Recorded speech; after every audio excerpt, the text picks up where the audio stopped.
Bleach. Studying medicine can't save the spirit world. This video is purely for entertainment and does not infringe on copyright or laws. The rights to the novel and image belong to the original author. We do not claim ownership. Don't like waiting and want to listen to this fanfic in full now? Subscribe to our Patreon, where you'll find the best fanfics. Chapter 51 Seireitei. So you went to find this brat, but you didn't expect that he could hide a lily in a broken house?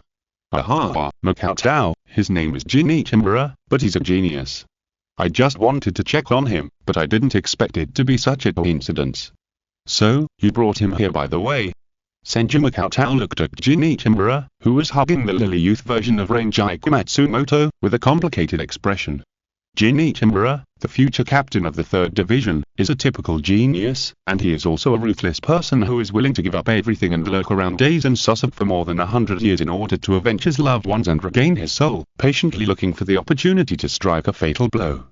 However, Senju Makao looked at Rangiku Matsumoto, who was held in the arms of Cheng-ge, and his whole body was more or less numb.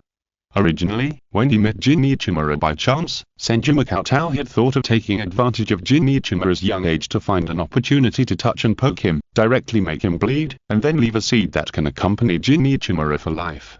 However, Makao Senju only planned to have a chance to do this to the young boy version of Ichimura-jin secretly, with the intention of not being discovered by Ichimura-jin and not having direct contact with Ichimura-jin, in order to avoid being involved in the love-hate relationship between Aizen Sosok and Ichimura-jin.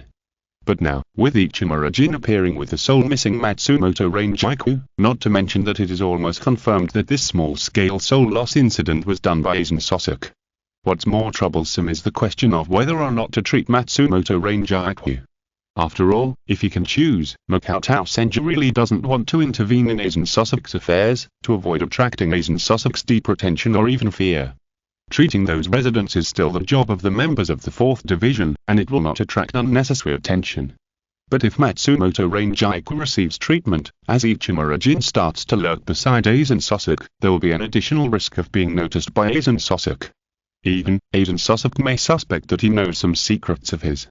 It is not certain that he has a transaction with Ichimura-jin in secret.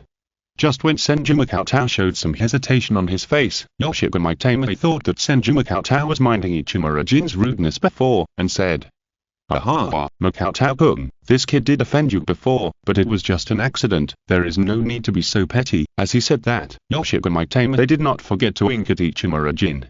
Seeing this, Ichimura-jin bowed his head to Senju Makao without hesitation for the lily version of Matsumoto Rangiku in his arms and said, "Please, Master Senju, I will definitely repay your kindness in the future."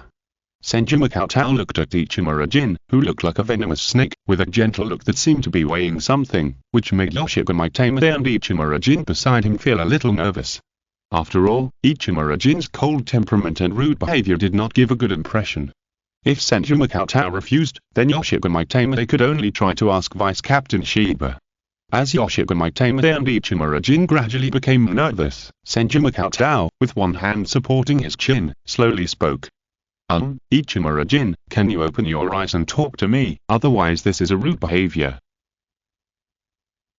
Ichimura-jin, who was used to squinting almost all year round.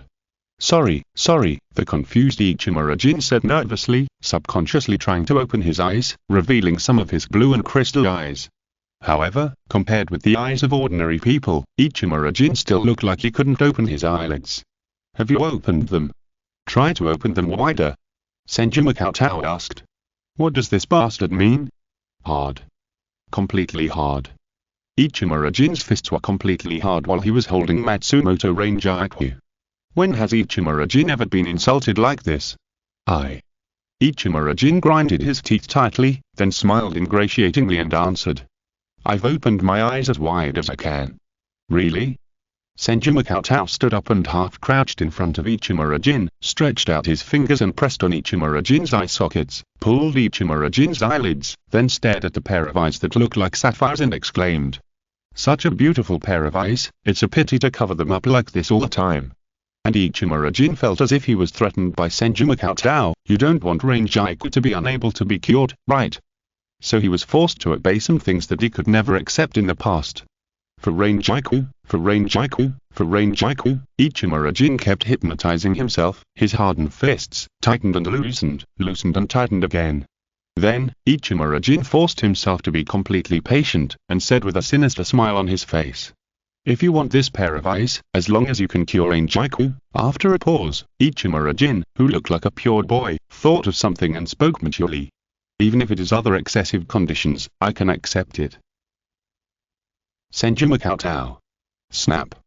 Senju Makoto released the fingers that were checking Ichimura-jin's eyelids, and the rebounding eyelids gently hit Ichimura-jin's eyes, making Ichimura-jin's surprisingly white face appear red, which was not sure whether it was anger or shame. Why does this statement sound so weird? Senju Makoto feels like he is forcing a little boy to snap him off. Stop, stop, stop. What do I need your eyes for? My last name is Senju, not Uchida. I'm not an expert at collecting eyeballs. Senju Makoto complained weakly, then stated seriously. Ichimura-jin, congenital severe ptosis may cause a series of adverse symptoms such as blurred vision, diplopia, strabismus and amblyopia. My suggestion is to undergo Urideo treatment as soon as possible and correct it with surgical surgery. After a pause, Senju Makoto pushed his glasses and said, "By the way, I can give you a pair of double eyelids for free, and I guarantee that you will have a pair of big eyes like Hislan." Ichimura-jin. What the hell? There is nothing wrong with my eyes. Why do I feel like I'm about to become nearsighted after checking them on your hands? And what big eyes? Ichimura-jin imagined that his face suddenly changed into big eyes like Rangeiku that would blink, and he couldn't help but feel awkward. He always felt that he was about to be trained and transformed by the guy in front of him. Chapter 52. I have a moral bottom line. No, I just hope to cure Rangeiku. Ichimura-jin quickly refused. Really don't consider it. Senju Makoto said with some regret. After all, it is rare for a doctor like Ichimura-jin to have severe upper facial drooping that is more serious than what is described in the textbook, which makes Senju Makoto subconsciously feel itchy. This is a typical case of a good doctor encountering a standard disease. If he doesn't treat it, he will be a bit sorry for his profession. No, I just want to cure Rangeiku. Ichimura-jin did not give up his bottom line, so as to avoid being really trained and transformed by the guy in front of him. As a doctor, Senju Makoto said softly, trying hard to comfort Ichimura-jin as a patient. Don't worry, I have a moral bottom line as a doctor. Since a patient who is within my ability appears in front of me, I will definitely find a way to treat him. That little girl Rangeiku will be like this, and so will you, so I want to treat you, understand? Of course, if he does not enter the doctor's state, Senju Makoto admits that his moral bottom line sometimes has a certain flexibility. When Ichimura-jin heard that Senju Makoto was willing to treat Matsumoto Rangeiku, he was delighted, but he shook his head like a rattle. Really not willing? I promise that after the treatment, your eyes will be much more beautiful than 99% of women. Senju Makoto confirmed reluctantly. Ichimura-jin's pupils trembled when he heard this, and he shook his head faster. Did this guy reveal some of his true colors? He is not going to do some bad training and transformation on me, right? No way. I just bumped into you accidentally, so is he going to turn me into a beautiful girl? But if I refuse, he won't do it to Rangeiku. Thinking of this, Ichimura-jin's blue eyes that insisted on opening wide flashed with humiliation and determination, and said, "If you must do something to me, I will not resist after I cure Rangeiku." Senju Makoto. Knowing that Ichimura-jin seemed to have misunderstood that this was a forced humiliation treatment, Senju Makoto felt regretful and temporarily extinguished this thought. Since you don't want to, forget it. I'm very democratic. Senju Makoto's gentle voice made Ichimura-jin, who had already made up his mind, a little stunned.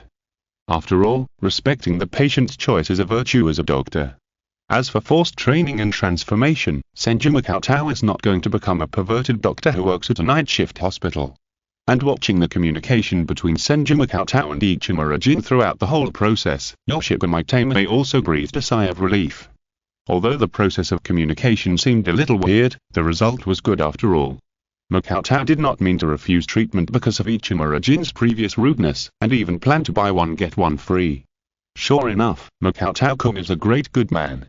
Makoto-kun, then will we start the treatment now? Yoshiko Maitama asked.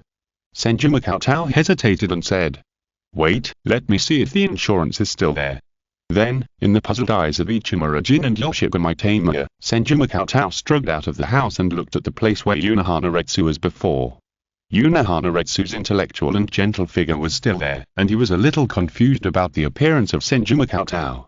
Very good, the teacher is still here. Senju Makoto smiled and waved in the direction of Yuna Hanaretsu, as if he had noticed something by accident, and then turned around and walked back.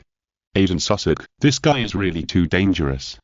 In Senju Makoto's judgment, Aiden Sosok may not have any concept of good and evil at all. Killing, just because he thinks it is necessary, he does it. In Aiden Sosok's eyes, everything may be a pawn for him to achieve a certain goal. If necessary, keep it, and if not, erase it, that's all. So after confirming that Aiden Sosok was the mastermind behind this small-scale soul loss incident, Senju Makoto naturally needed to confirm whether his Unohana medical spirit life insurance was still with him to avoid any emergencies. No problem, then let's start the treatment now. Then, at the signal of Senju Makoto, Ichimura-jin and Matsumoto Ranjaiku lay side by side on the temporary medical bed, and Yoshiko Mitama also subconsciously intended to leave to avoid affecting the treatment process. Wait, Mr. Yoshigami, can you stay? Ichimura-jin suddenly said. Yoshiko Mitama heard this, and his expression couldn't help but be a little embarrassed. Senju Makoto heard this, and instantly understood that it was probably Ichimura-jin's instinctive strong vigilance against the outside world, so he was guarding against himself, worried that he would do something back to him secretly after Yoshiko Mitama left. Stop it, Ichimura-jin. At this moment, Senju Makoto said unhappily, feeling that his virtue as a doctor was seriously insulted. Is Ichimura-jin really not afraid of offending the doctor, and there is a risk of turning into a cute girl after waking up after the treatment?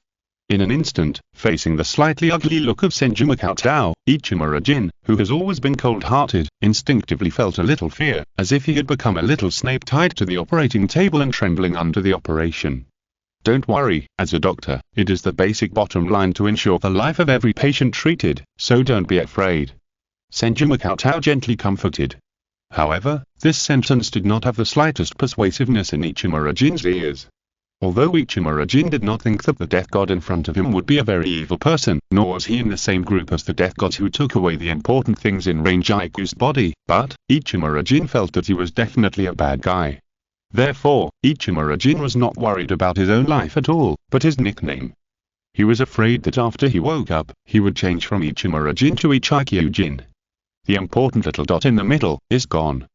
The young version of Ichimura-jin swallowed his saliva, but still couldn't help asking.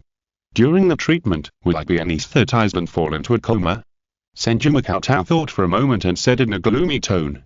Generally speaking, in order to avoid unexpected situations, I will choose to put the patient into a coma to ensure that the treatment process will not be disturbed by wailing, screaming, struggling, running away. As he heard the words uttered by Senju Makoto one after another, Ichimura-jin's face became paler. Aha, I was kidding. Senju Makoto's smile suddenly returned to its usual gentle appearance and said. Since you are so worried, I will let you stay awake, and I believe you will not move around and affect the treatment. After all, the little girl next to you is more important than your life, right? Chapter 53 Self-Sacrifice. Senju Makoto's words seemed to have revealed something, and immediately Ichimura-jin calmed down, and then said with a cold face. Just ordinary friends. Really? Senju Makoto gestured to Yoshiko Mitama, asking Yoshiko Mitama to leave this temporary medical room, and began to examine Matsumoto Ranjaiku, who was already lying on the bed. Generally speaking, I sneer at the love between little kids. This kind of early love behavior has no benefits except stimulating a lot of hormones and enjoying happiness. Although I have no experience in this, in theory I oppose this behavior that is not beneficial to the body and mind. Ichimura-jin looked at Senju Makoto, whose hands were glowing green and whose expression was serious and focused, and said with an expression that seemed to be a little bit unable to hold back. What love? There is no such thing. Really? In that case, then I have to advise you that you are sacrificing yourself to cure this little girl now, but you may not be able to be together in the future. Are you really ready for this? Senju Makoto said as he examined her, seemingly chatting with her. That kind of thing doesn't matter at all. I just want to repay the favor. Ichimura-jin answered calmly. Senju Makoto's glasses reflected the green light and asked casually. That's good.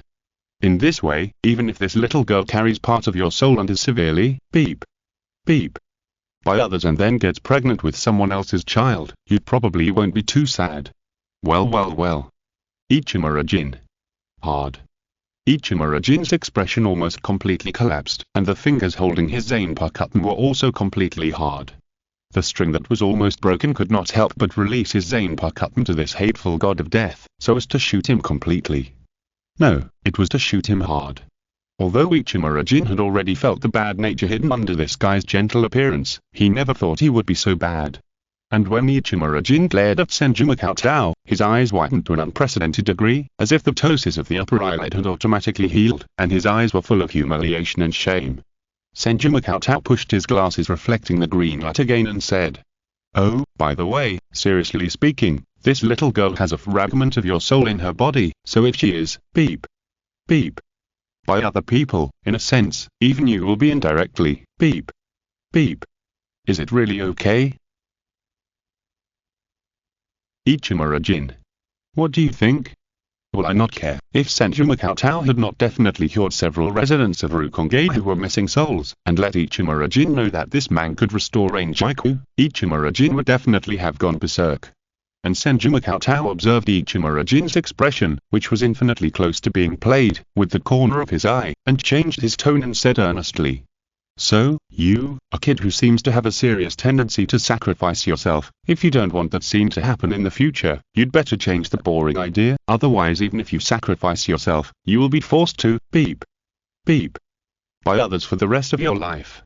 Ichimura-jin's expression froze, and his whole face almost switched back and forth between green and white. But soon, Ichimura-jin felt the care and tenderness hidden under their seemingly bad words. "Thank you."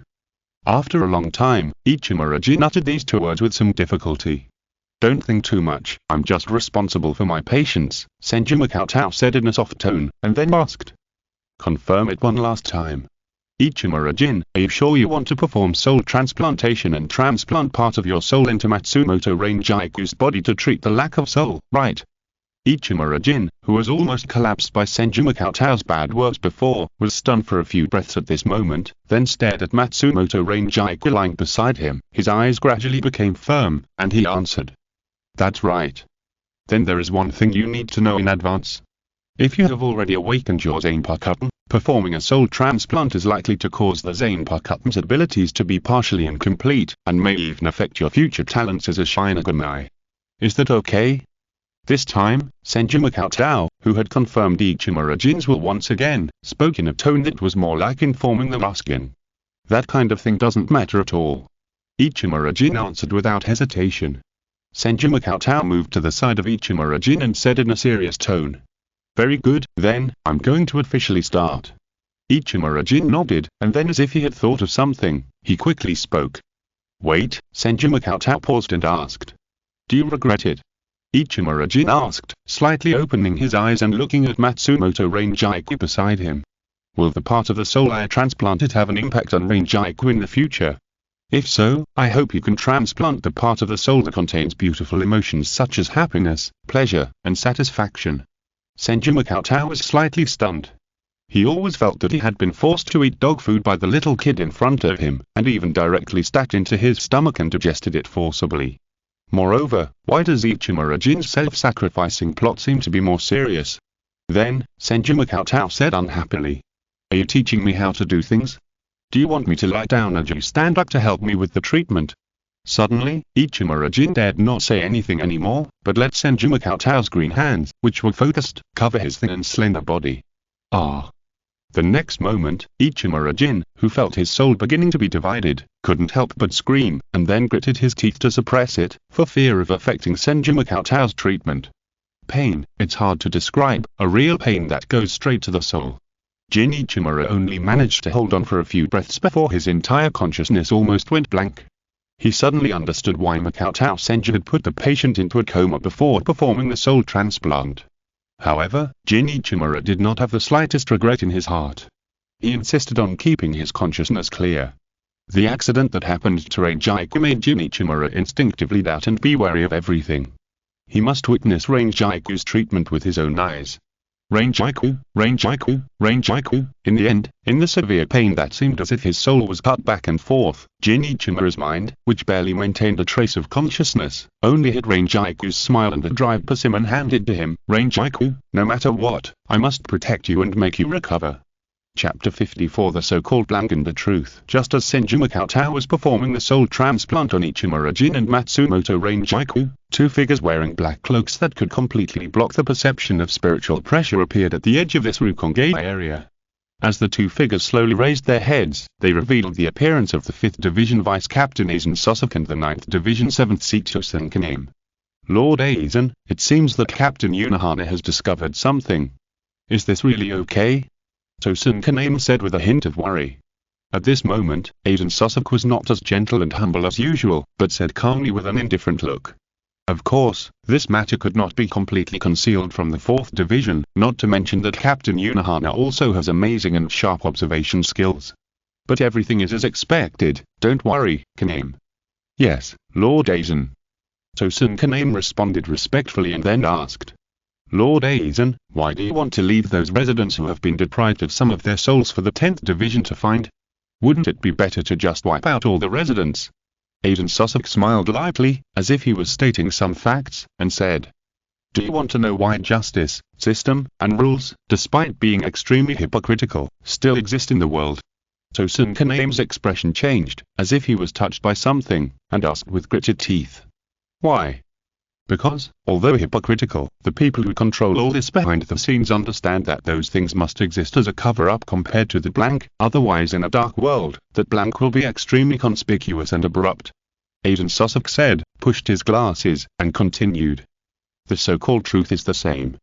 Blank will only cause more doubts and explorations, so we need to create a truth that they think is reasonable and has been explored. Senkaname nodded thoughtfully and asked hesitantly. But Captain Unohana seems to have stayed in Rukonge all the time. If so, will there be a flaw under Captain Unohana's nose? Indeed, this is a small accident, but it is not enough to affect the plan. Aizen Sosok smiled and said disapprovingly. Unohana Retsu is indeed worthy of fear, but now she abides by the rules of the Seireitei and is restricted by Captain General Yamamoto to never draw her sword without permission. She will only become the best witness of the truth. After a pause, Aizen Sosok looked at a hell butterfly flying quickly in the air on the other side and said. Look, the shackles that bind Captain Unohana have arrived. Hell butterfly. A special creature in the Seireitei, with the function of guiding the Shinigami and transmitting messages, not limited to the Soul Society or the human world. And under Aizen Sosok's distant gaze, the hell butterfly went towards the direction of the spiritual pressure emitted by Unohana Retsu, and then landed on the fingertips of Unohana Retsu. A message was directly transmitted into Unohana Retsu's consciousness through the special spirit particle fluctuations emitted by the hell butterfly. Return to the Seireitei and hold a temporary captain meeting. Unohana Retsu's gentle expression did not change at all. As the captain of the 4th Division, she personally made a guess and passed it to Captain General Yamamoto. It was reasonable for Captain General Yamamoto to pay attention to this situation. The only thing that made Unohana Retsu feel helpless was that Captain General Yamamoto strictly ordered her to return to the Seireitei as soon as possible. In name, it was to hold a temporary captain meeting, but in fact, Unohana Retsu also knew that Captain General Yamamoto was worried that if she stayed in the unknown Rukonge and encountered an unexpected battle, it might break her peaceful state of mind. I really can't help it. Unohana Retsu looked at Senju Cheng, who was concentrating on treatment in a house not far away, and couldn't help but smile, muttering. Oh, I'm so sorry, Cheng. It seems that you have to walk back to the Seireitei by yourself. You get along so well with the residents, so you won't blame the teacher for abandoning you, right? Then, Unohana Retsu gracefully jumped onto the Nishijaku and flew back to the Seireitei on the Nishijaku. On the other side, Senju Cheng had no idea that his bad taste Unohana teacher had left without even telling him about it. As Senju Cheng completely completed the soul transplant treatment between Ichimura Jin and Matsumoto Rangiku, and did not forget to secretly sow seeds, he couldn't help but feel a little tired. Although the spiritual power consumed by using the high-level soul transplant is not a heavy burden for Senju Cheng, it does consume a lot of energy. Just as Senju Cheng looked at Ichimura Jin, who was sweating profusely on the bed, and Matsumoto Rangiku, who was still unconscious, he was about to tell them about post-operative care. Knock, knock. The door was suddenly knocked, and Yoshiko Maiteme's somewhat cautious voice sounded. "Makoto, another resident comes for treatment. Do we need to let them wait?" Senju Makoto took a sip of water and said, "Come in, Ichimura-jin has just finished here." As the door was pushed open, Yoshiko Maiteme walked in with a young woman and a little boy. Senju Makoto looked over and his eyes first fell on the little boy. His lifeless and dull eyes and numb and pale expression were similar to the other soul-depleted residents. Then, Senju Makoto's eyes turned and looked at the young woman beside him, and his eyes could not help but condense. The dead and scattered eyes, and the skin was so pale that there was not even a trace of blood, made this beautiful young woman look like a kind of widow who was pitiful. The charm and sadness made men instinctively have a certain desire to protect him. Senju Makoto's heart beat violently a few times, not because of excitement, but shock. Then, after closing his eyes slightly, Senju Makoto motioned the young woman in front of him to hold the little boy and sit down, and then turned to Yoshiko Maiteme and said, "The treatment of Ichimura-jin and Matsumoto Ranjaiku has ended, but Ichimura-jin said that he missed some important things in the house. It's dangerous on the road. You take them back to get them yourself." Ichimura-jin, who was lying on the bed with a pale face in pain, was stunned when he heard this, and turned his head to look at Senju Makoto in surprise. When did he say such a thing? However, when Ichimura-jin saw Senju Makoto's eyes that seemed to be a little serious, he instantly understood something and struggled to get up. Seeing this, Yoshiko Maiteme hurried forward to support him and carried Matsumoto Ranjaiku on his back. Just as Ichimura-jin walked to the door, he looked back at Senju Makoto and asked, "After getting the things, do I need to come back for treatment later?" "Of course, otherwise the symptoms may become more and more serious. If necessary, I will ask the teacher to help you diagnose again." Senju Makoto replied with a smile. "Okay, I understand." Jin Ichimura nodded and quickly followed Yoshiko Maiteme away. Chapter 55. The Broken Shell. Yoshiko Maiteme, who was carrying Matsumoto Ranjaiku on his back, looked at Ichimura-jin's staggering steps and couldn't help but slow down a bit and said, "Jin, the treatment has just ended, there's no need to rush."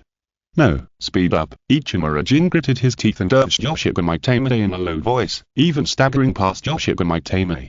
"What's wrong, Jin?" Yoshiko Maiteme asked in confusion. Ichimura-jin looked at the house behind him that was already far away from him and said in a low voice, "I didn't say I needed to go back to get anything." "Ah? Then why?" Yoshiko Maiteme said subconsciously, and then her voice stagnated, and she also noticed something wrong. The woman or boy who just went in is problematic. Just now, Master Senju was hinting to us to mobilize the other Shinigami to come to support as soon as possible. Ichimura-jin said his guess. "I understand, Jin, take Ranjaiku away from here by yourself." Yoshiko Maiteme's expression became serious, and he also realized the seriousness of the problem, and directly handed Matsumoto Ranjaiku to Ichimura-jin. "Hey, wait, where is Senju-sama's teacher?" However, before Ichimura-jin finished speaking, Yoshiko Maiteme had already used instant step to disappear on the spot. After Ichimura-jin and others left the house, Senju Makoto once again carefully observed the widow in front of him. Perhaps, a more accurate name should be, the dead. The other Shinigami cannot directly see the specific degree of the spirit's spirit particle dispersion, but Senju Makoto, who has awakened zanpakutō, Sinra has this somewhat special ability, and this is one of the reasons why Senju Makoto can create forest seeds the size of spirit particles. When Senju Makoto concentrates, he can even observe the direction of each spirit particle with the naked eye. This is why Senju Makoto, who claims to be mediocre, has a talent that makes Unohana amazed in Kido. After all, the essence of Kido is nothing more than repairing, correcting, coating, etc. of spirits or souls. Unlike the spirits that are seen as a whole in the eyes of others, in the eyes of Senju Makoto, the spirit particles that constitute the spirits themselves can be seen clearly. Therefore, when he first saw the young woman who seemed to be a widow, Senju Makoto noticed the completely abnormal amount of spirit particles emitted from this young woman.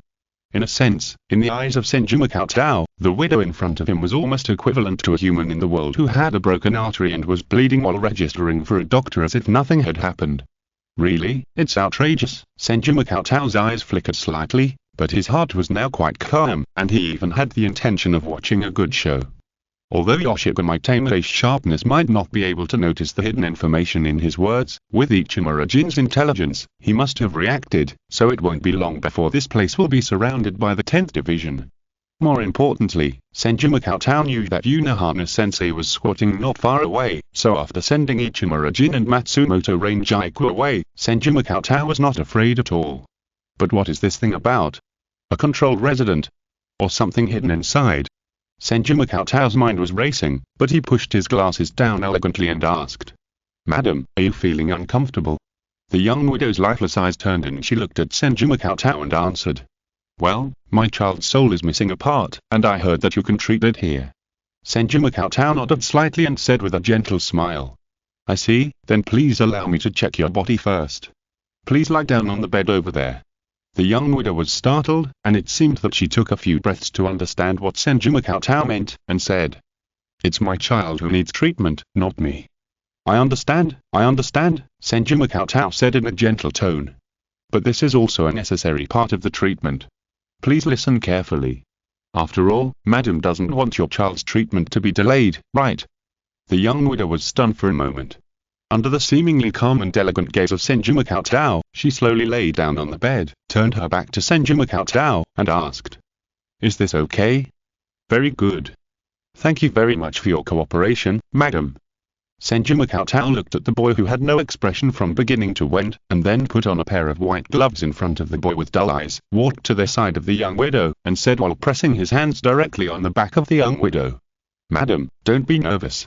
This is a necessary procedure." The next moment, the green light representing the return of the way came out of Senju Cheng's hands. Empty. Immediately, the pupils of Senju Cheng's seemingly gentle expression shrank slightly. The inside of the spirit of this young widow has been almost completely hollowed out, and there is only an empty shell in front of her. Then, in the eyes of Senju Cheng, who was still in shock, the young widow's neck seemed to turn abnormally stiffly, and she looked at Senju Cheng with a dead and distracted look, and said in a hollow voice with a hint of joking, "Your emotions have experienced delicious fluctuations, and they have been noticed. Who are you?" Just as the young widow looked at the stunned and shocked Senju Cheng, who seemed to be in disbelief, she suddenly felt a pain below, and something pierced straight into her body. Puff. "You!" Without waiting for the young widow to speak, the tip of the knife of Senbon Bancho pierced her throat from her body, and came out directly from her mouth, forcibly interrupting the young widow's speech. Then, Senju Cheng drew his knife and retreated violently without hesitation, stretched out his hand to grab the sluggish boy, and then violently rushed out of the house. "Mr. Cheng." Just as Senju Cheng retreated violently outside the house, Yoshigami, who led a group of members of the 10th Division, shouted, "How are you? What's wrong with the enemy?" "I'm fine," Senju Cheng handed the little boy in his hand to a member of the 10th Division, and said with a serious expression, "Hollow. If I sensed it correctly just now, there is a hollow hidden in that lady's body, and it is very likely to be a great hollow."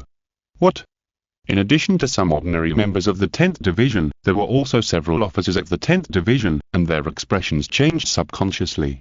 Even if it was the most ordinary Great Hollow, it was an existence that ordinary members and even ordinary officers could not deal with. Boom! At this moment, a terrifying spiritual pressure filled with a breath of emptiness and despair burst out from the house with a big hole in it. Chapter 56. Great Void Case. Under the gaze of Senju Cheng and many members of the 10th Division, a figure slowly walked out of the house.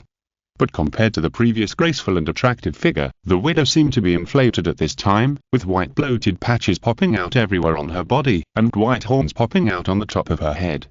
And every time the widow took a step, a lot of miscellaneous things fell to the ground along the hole, making the scene both scary and disgusting.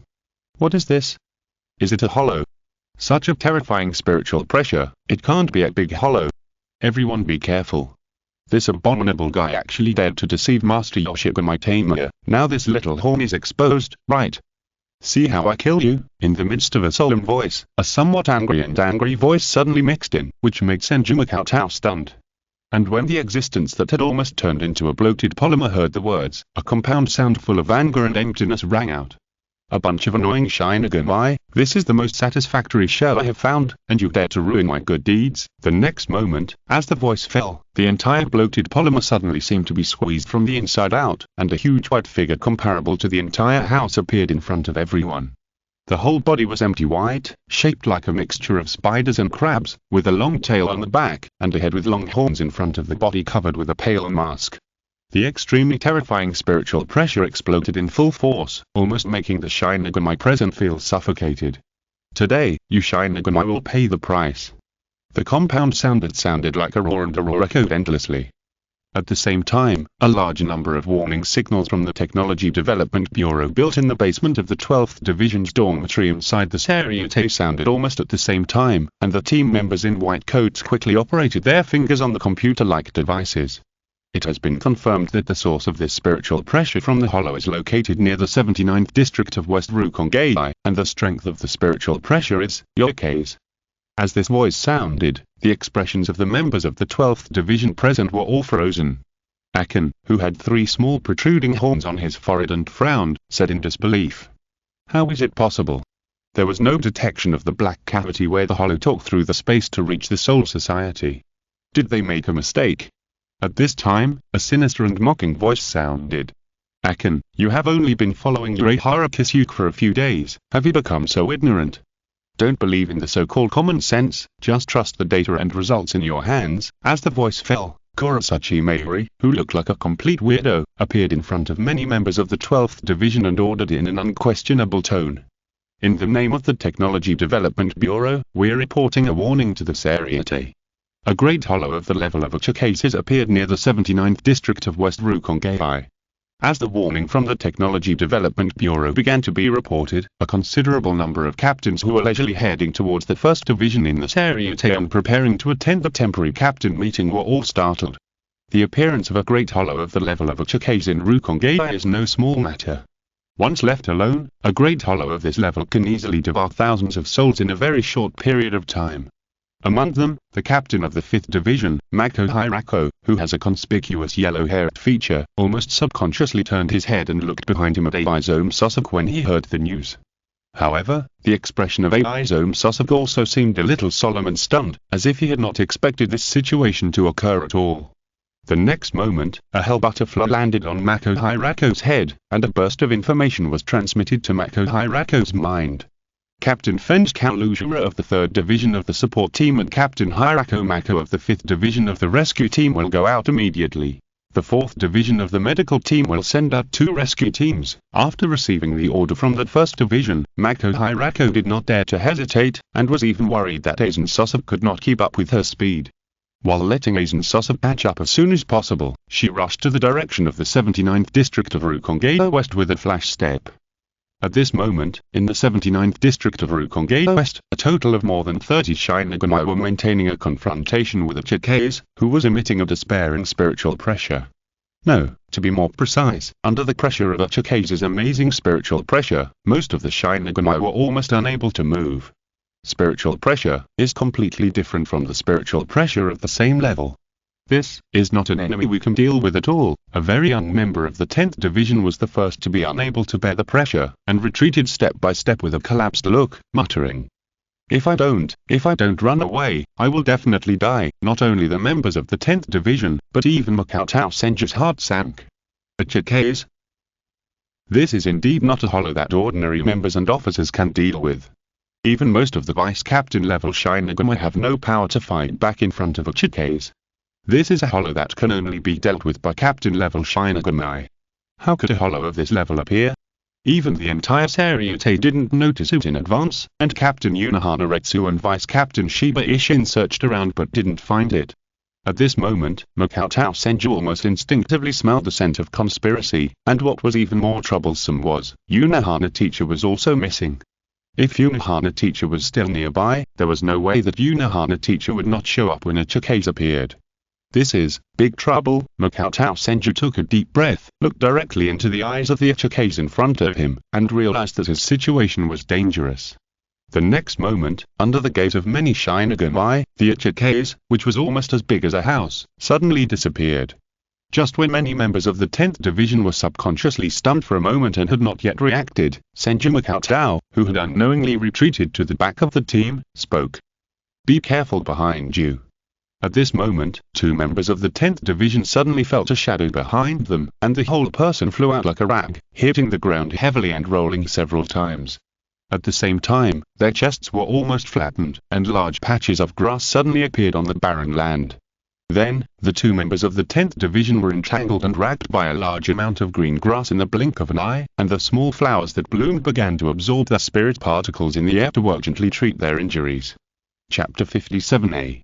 Completely different level. The terrain had largely turned into grass, which stunned the Cheng-ge for a moment.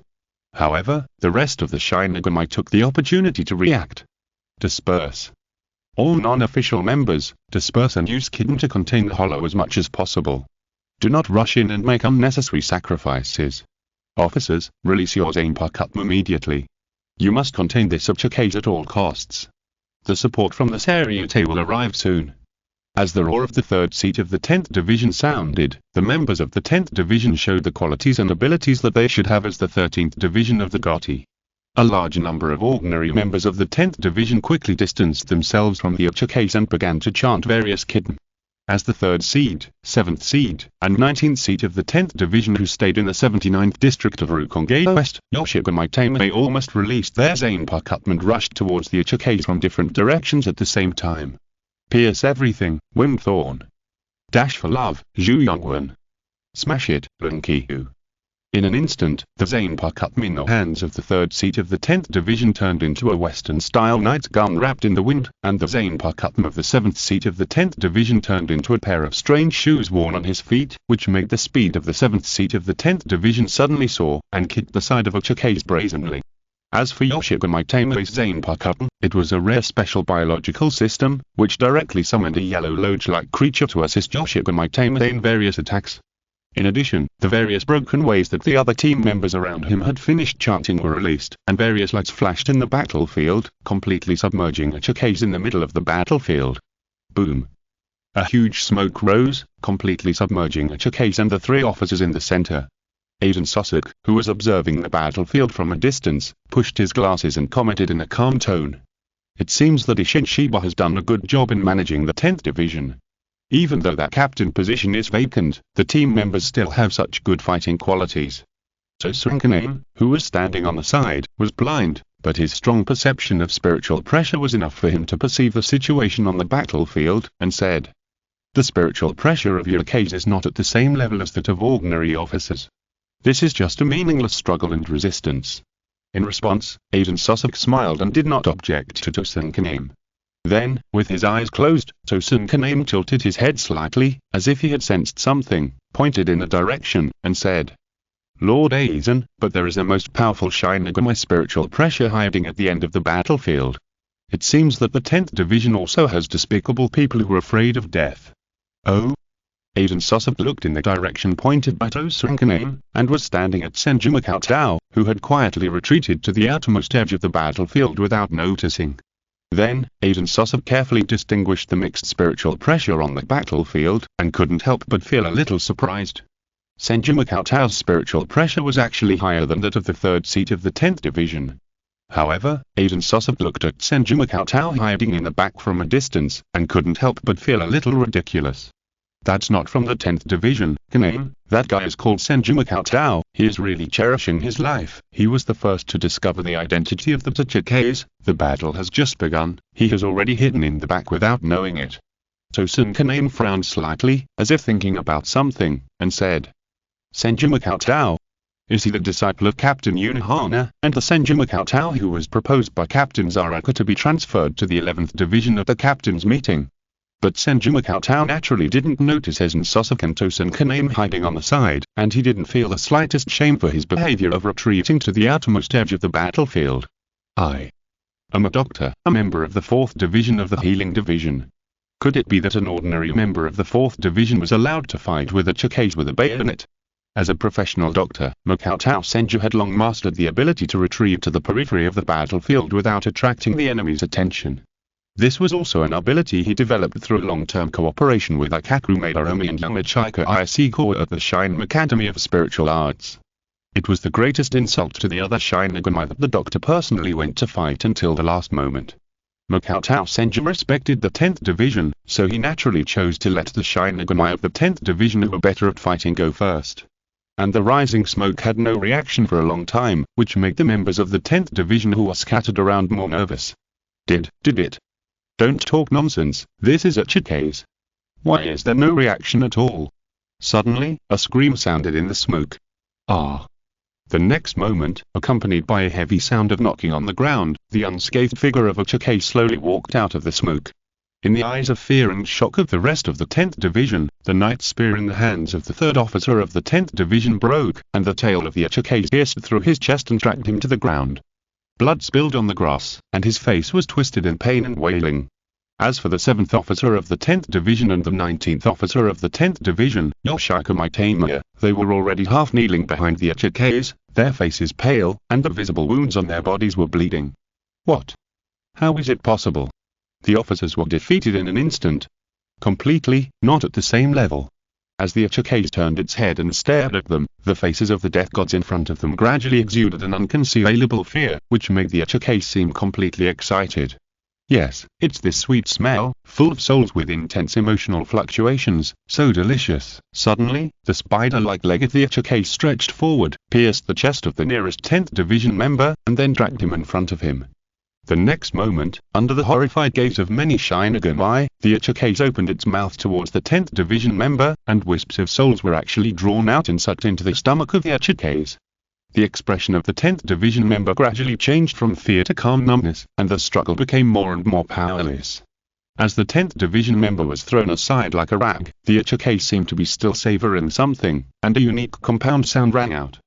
Sure enough, the souls of real Shinigami are much more delicious than those of the residents of Rukongai. The strong emotions are filled up. Really feel that my empty heart is filled up. If you're listening to this novel on a channel other than Fanfic World, it means they downloaded and uploaded it without effort. We cordially invite you to visit our channel, Mundo Fanfic Novel, as there you'll find the original version of this story and you can explore many other novels of various genres.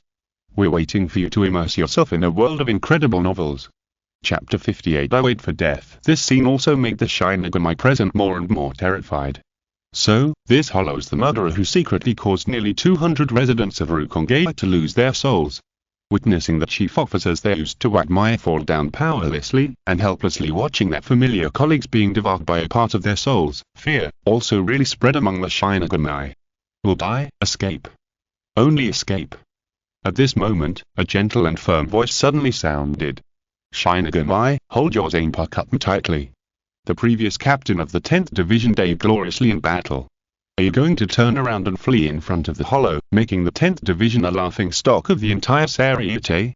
Under the stunned gaze of the Shinigami, Senju Cheng, who was wearing the uniform of the 4th Division, spoke excitedly, and even took a step towards the direction of a Cheng-ge like a brave man walking against the light, and said, leaving behind your own officers, leaving behind your own responsibilities, leaving behind the helpless residents of Rukongai, this kind of thing, for a Shinigami, isn't it more shameful and unacceptable than death?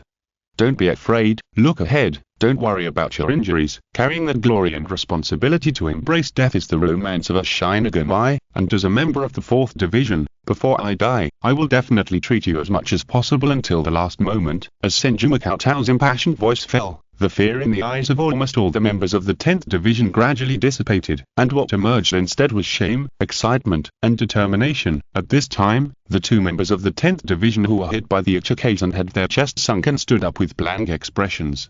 Although there were still obvious scars on their chests, they had recovered their combat capabilities. And the 7th and 19th seats of the 10th Division, Yoshikamitama, who was seriously injured and lying on the ground, also slowly stood up in the somewhat astonished eyes of the Cheng-ge and the Shinigami. And as the green grass that was originally wrapped around their legs faded away, in just a moment, the amazing wounds on their bodies seemed to have stopped bleeding. Mr. Cheng is right. We, the 10th Division, cannot be disrespectful in front of the 4th Division. Yoshikamitama stared at a Cheng-ge and thanked him loudly. Thank you, Cheng, you are worthy at being the disciple of Captain Unihana. You have amazing healing abilities. I won't be careless this time. For a moment, as Yoshikamitama and the 7th seat of the 10th Division stood up again, the morale of the 10th Division was boosted again by Cheng Senju's impassioned words. Even the members of the 4th Division who were in charge of healing did not escape, so how could the 10th Division escape? The amazing healing abilities demonstrated by Cheng Senju at this moment invisibly added great confidence to the members of the 10th Division. Use the binding technique. Due to the difference in spiritual pressure, it is difficult for our attacks to cause damage to a hollow of the level of a Cheng-ge's. However, as long as we use a large number of binding techniques to contain it and wait for the captain's rescue, we will win. The 7th seat of the 10th Division, who had slightly yellow hair and wore glasses, but was full of manliness, shouted out the order, and in a flash, he quickly took the 3rd seat of the 10th Division that was pierced by a Cheng-ge's tail, and threw it in the direction of Senju Makoto. The 3rd seat is in your hands, Makoto-kun. Don't worry, as long as I'm alive, I won't allow you to die. Senju Makoto, who had unknowingly retreated to the end of the team, said loudly, and more than 10 green grasses quickly spread out from the grass on the ground, wrapping up the 3rd seat of the 10th Division in mid-air. The green light that emerged was reflected on the heads of all the members of the 10th Division, making their hearts warm. Suddenly, despite the huge threat of a Cheng-ge's, all the members of the 10th Division seemed to have a gentle support behind them, encouraging and supporting them to fight fearlessly. Senju Makoto-kun. At this moment, the name Senju Makoto was deeply engraved in the hearts of this group of members of the 10th Division. The courage of a fragile doctor to face a Cheng-ge fearlessly, the determination of a fragile doctor to stick to the battlefield to save lives, and the gentleness of a fragile doctor to continue to treat injuries. We must not let Makoto-kun look down on us. We are the 10th Division, how can we run away? A mere Cheng-ge's. Listening to the voices of many Shinigami around him regaining their morale, the seemingly gentle and firm Senju Makoto felt heavy in his heart. If it was just an ordinary Cheng-ge's, perhaps Senju Makoto would have already advocated that instead of making meaningless sacrifices, it is better to live in shame, bear more responsibilities and awareness as a Shinigami and live in shame, and keep that shameful body until it is more useful. Everyone fled in a scattered manner. But the appearance of this Cheng-ge was full of doubts in the eyes of Makoto Senju, and the direction of devouring souls was completely like coming to Cheng-ge to take the blame. Once everyone fled in all directions, no one knew whether there were other dangers hidden around, and then they would be killed one by one. In this situation full of unknown dangers, it is safer for everyone to gather together. After all, it seems that until all the members of the 10th Division who have been inspired sacrifice themselves, they will probably be safe. While Makoto Senju was thinking, the interlaced chanting of the binding duo sounded, and the 10th Division 7th seat and Oshigami Tamia, who had barely recovered their combat power, tried to contain their Cheng-ge's again. Binding duo 30 mouth sudden 3 flashes. Binding duo 47 needle wall. Binding duo 61 6 starflight prison. As a large number of binding duos were issued, it was like layer after layer of spider webs fell on the body of this Cheng-ge's. The huge difference in spiritual pressure made the effect of the binding duo seem negligible. This Cheng-ge's broke one binding duo after another while struggling casually. However, under the continuous release of more than 30 death gods, this Cheng-ge seemed to be trapped in some kind of extremely uncomfortable quagmire, which hindered his actions layer by layer. Ants. A group of ants should be devoured obediently. You angered me. A Cheng-ge's, who was restrained by a large number of bindings, was furious, and his huge body began to rage wildly. Despite the restraint of layers of bindings, a Cheng-ge's speed was still quite amazing. Almost every time, the members of the 10th Division who could not dodge were knocked out. While Senju Makoto kept a distance from a Cheng-ge's at all times, he manipulated the Senlongsai band covering the entire battlefield to continue to treat the wounded. For a while, under the continuous obstruction of the 10th Division members, one by one, the 10th Division members fell down, and then recovered their combat power under Senju Makoto's treatment. The battlefield almost always maintained the combat power of about 20 death gods to restrain this Cheng-ge's. Everyone, persistence is victory, Senju Makoto's gentle and firm voice sounded from time to time, inspiring the members of the 10th Division to grit their teeth and persevere. Chapter 59. Flash. The battlefield fell into a stalemate. The damage that the 10th Squad Shinigami could cause to a Cheng-ge's was negligible. On the contrary, a Cheng-ge's random attack could cause these Shinigami to fall into a state of serious injury. Normally, this was almost an undoubted dimensionality reduction slaughter. However, under the exaggerated healing ability of Senju Makoto, as long as they were not extremely unlucky and died on the spot, even if they were injured with broken arms and legs, they could quickly contain the injuries and restore their basic combat capabilities to the maximum extent. Soon, almost more than 70% of the 10th Squad members were stained with blood, but no Shinigami retreated. Instead, they became more fearless and tried their best to restrict the Cheng-ge's. Makoto. As long as Makoto is here, we don't have to fear fighting or injuries. Feeling the fragrant grass under their feet, almost all the 10th squad members persisted, miraculously restraining their subchiques. Senju Cheng, who had been providing a wide range of treatment all the time, suddenly felt something was wrong.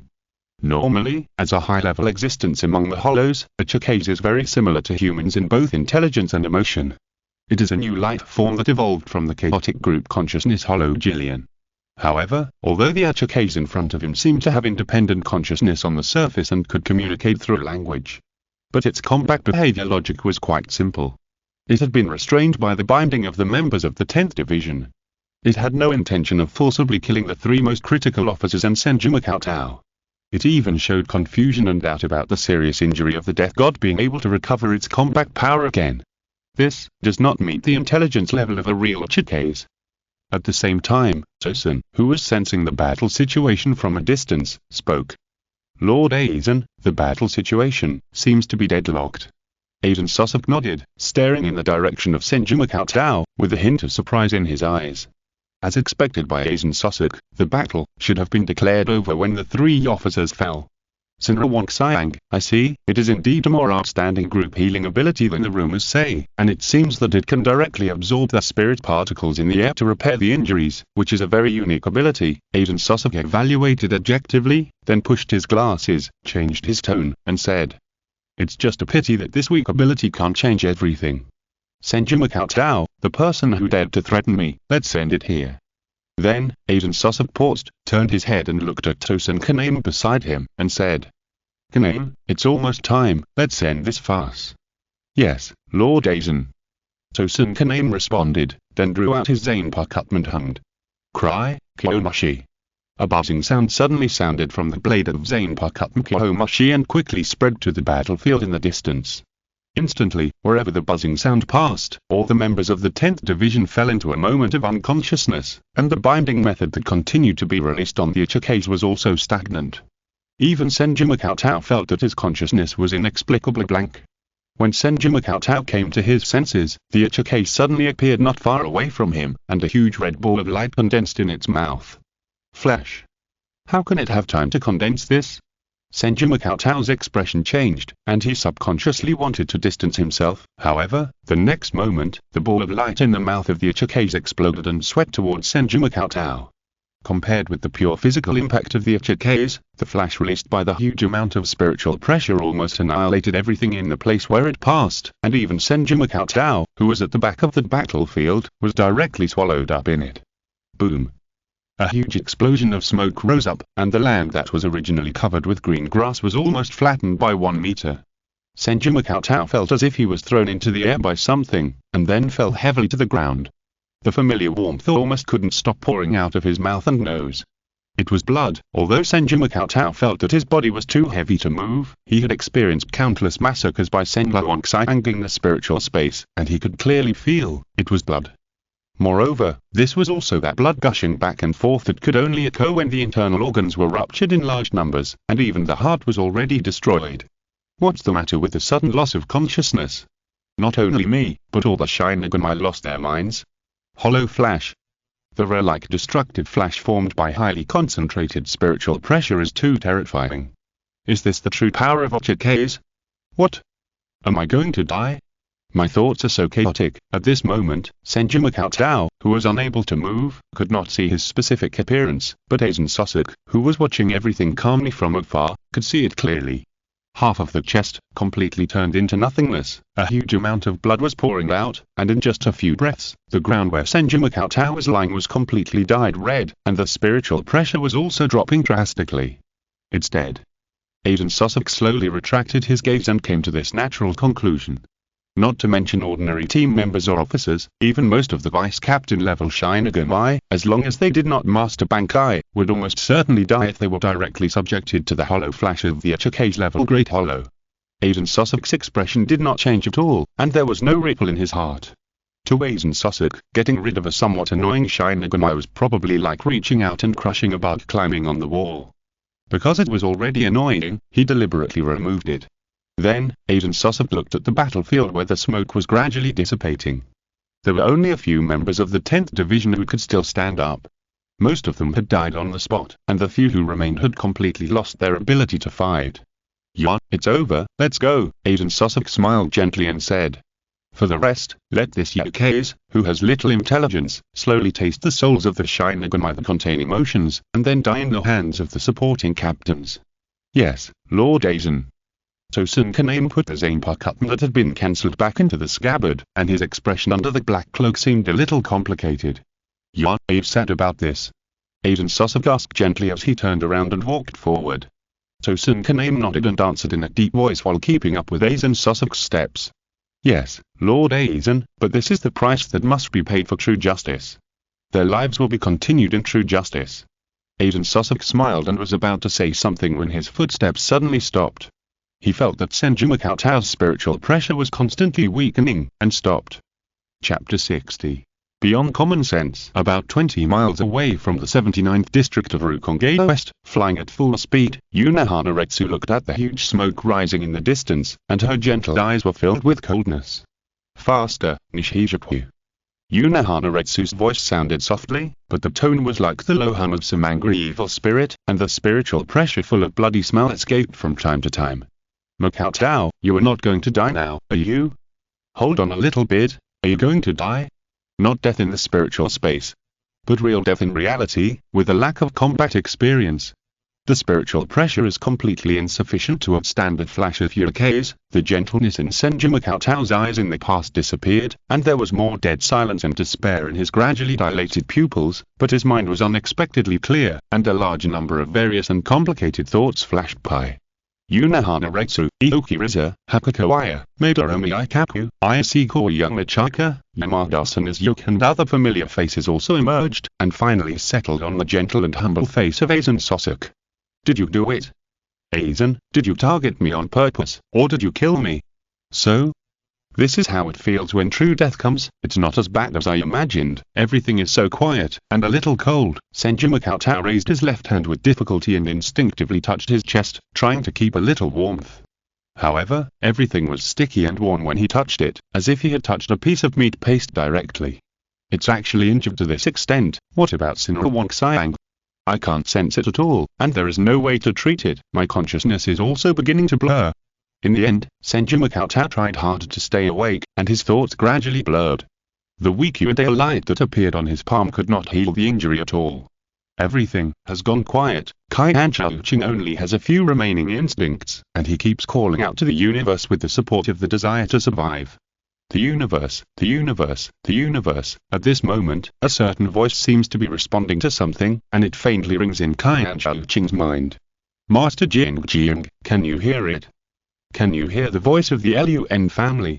Listen to the real voice of the Lun family, the real liberation words, the real power, not the false power created by the subjective will of the Master Cheng. Time is running out. Master Cheng, respond to the Lun family quickly." Suddenly, Cheng's pupils, which had almost completely dispersed, condensed slightly, and in his mind, which was almost blank and had lost all subjective will, he heard that familiar and anxious voice. "The universe, Master Cheng, hurry up, you should be able to hear it at this time. Hurry, show it, arrive, transcend it, the ultimate of all things, the root of everything." Senju Cheng's pupils began to sag again, and even his body began to become cold due to excessive blood loss. A faint voice that almost no one could hear slowly came out. "Show it, arrive, transcend it, the ultimate of all things, the root of everything. All things in the universe." The next moment, the zanpakutō blade held in Senju Cheng's hand turned into a stream of light and merged into Senju Cheng's body. The spiritual pressure that had been continuously decreasing suddenly stopped, and then, suddenly disappeared completely from Aizen Sussex's perception. Dead. Sensing this sudden change in spiritual pressure, Aiden Sussex was a little indifferent at first, but he still turned around and looked in the direction of Senju Cheng casually. However, Aiden Sussex's pupils shrank subconsciously. A large number of spiritual particles in the air were frantically gathering towards the wound on Senju Cheng's chest, and were quickly repairing Senju Cheng's injuries. But, Senju Cheng's spiritual pressure was completely unperceivable. How is this possible? Aiden Sussex's expression was completely frozen, and he even looked a little out of control, as if he had seen a reality beyond his understanding. The spirit body constructed by the spirit particle produces a power called spiritual power, and the density and fluctuation of spiritual power produces spiritual pressure. So unless it is the part of the Rukongei residents who are said to have no spiritual power and will not feel hungry, as long as there is spiritual power in the body, there will inevitably be spiritual pressure. This is like humans, they must breathe, this is common sense. Although spiritual pressure can also be controlled by actively suppressing spiritual power, thereby controlling the size and intensity of the spiritual pressure emitted, it is completely impossible to perceive it at all, which is almost impossible for Aizen Sosok. Unless, the spiritual pressure fluctuations emitted are completely above the scope that Aizen Sosok's spirit body can perceive. That is to say, Senju Cheng's spiritual pressure has far exceeded his own. No. It's impossible. Almost instantly, Aizen Sosok denied this guess. Oh, Senju Cheng is dead. Or has he abandoned all his spiritual power? However, Senju Cheng was clearly treating himself, and extracting spirit particles from the air to repair his injuries was also one of the abilities of his zanpakutō that Senju Cheng had demonstrated before. Why? But why can't I sense the spiritual pressure? For a moment, the changes that happened to Senju Cheng almost made Aizen Sosok feel that his ideas had collapsed. Could it be that my understanding of this world is wrong? Or has he been hit by an ability similar to the mirror flower and water moon, causing an illusion? Oh. Senju Cheng himself is a unique anomaly, completely different from other Shinigami. In just a moment, several more guesses emerged in Aizen Sosok's mind. Feeling that Aizen Sosok's movements beside him had completely stopped, Senbon couldn't help but ask with some confusion. Lord Aizen, what's wrong with you?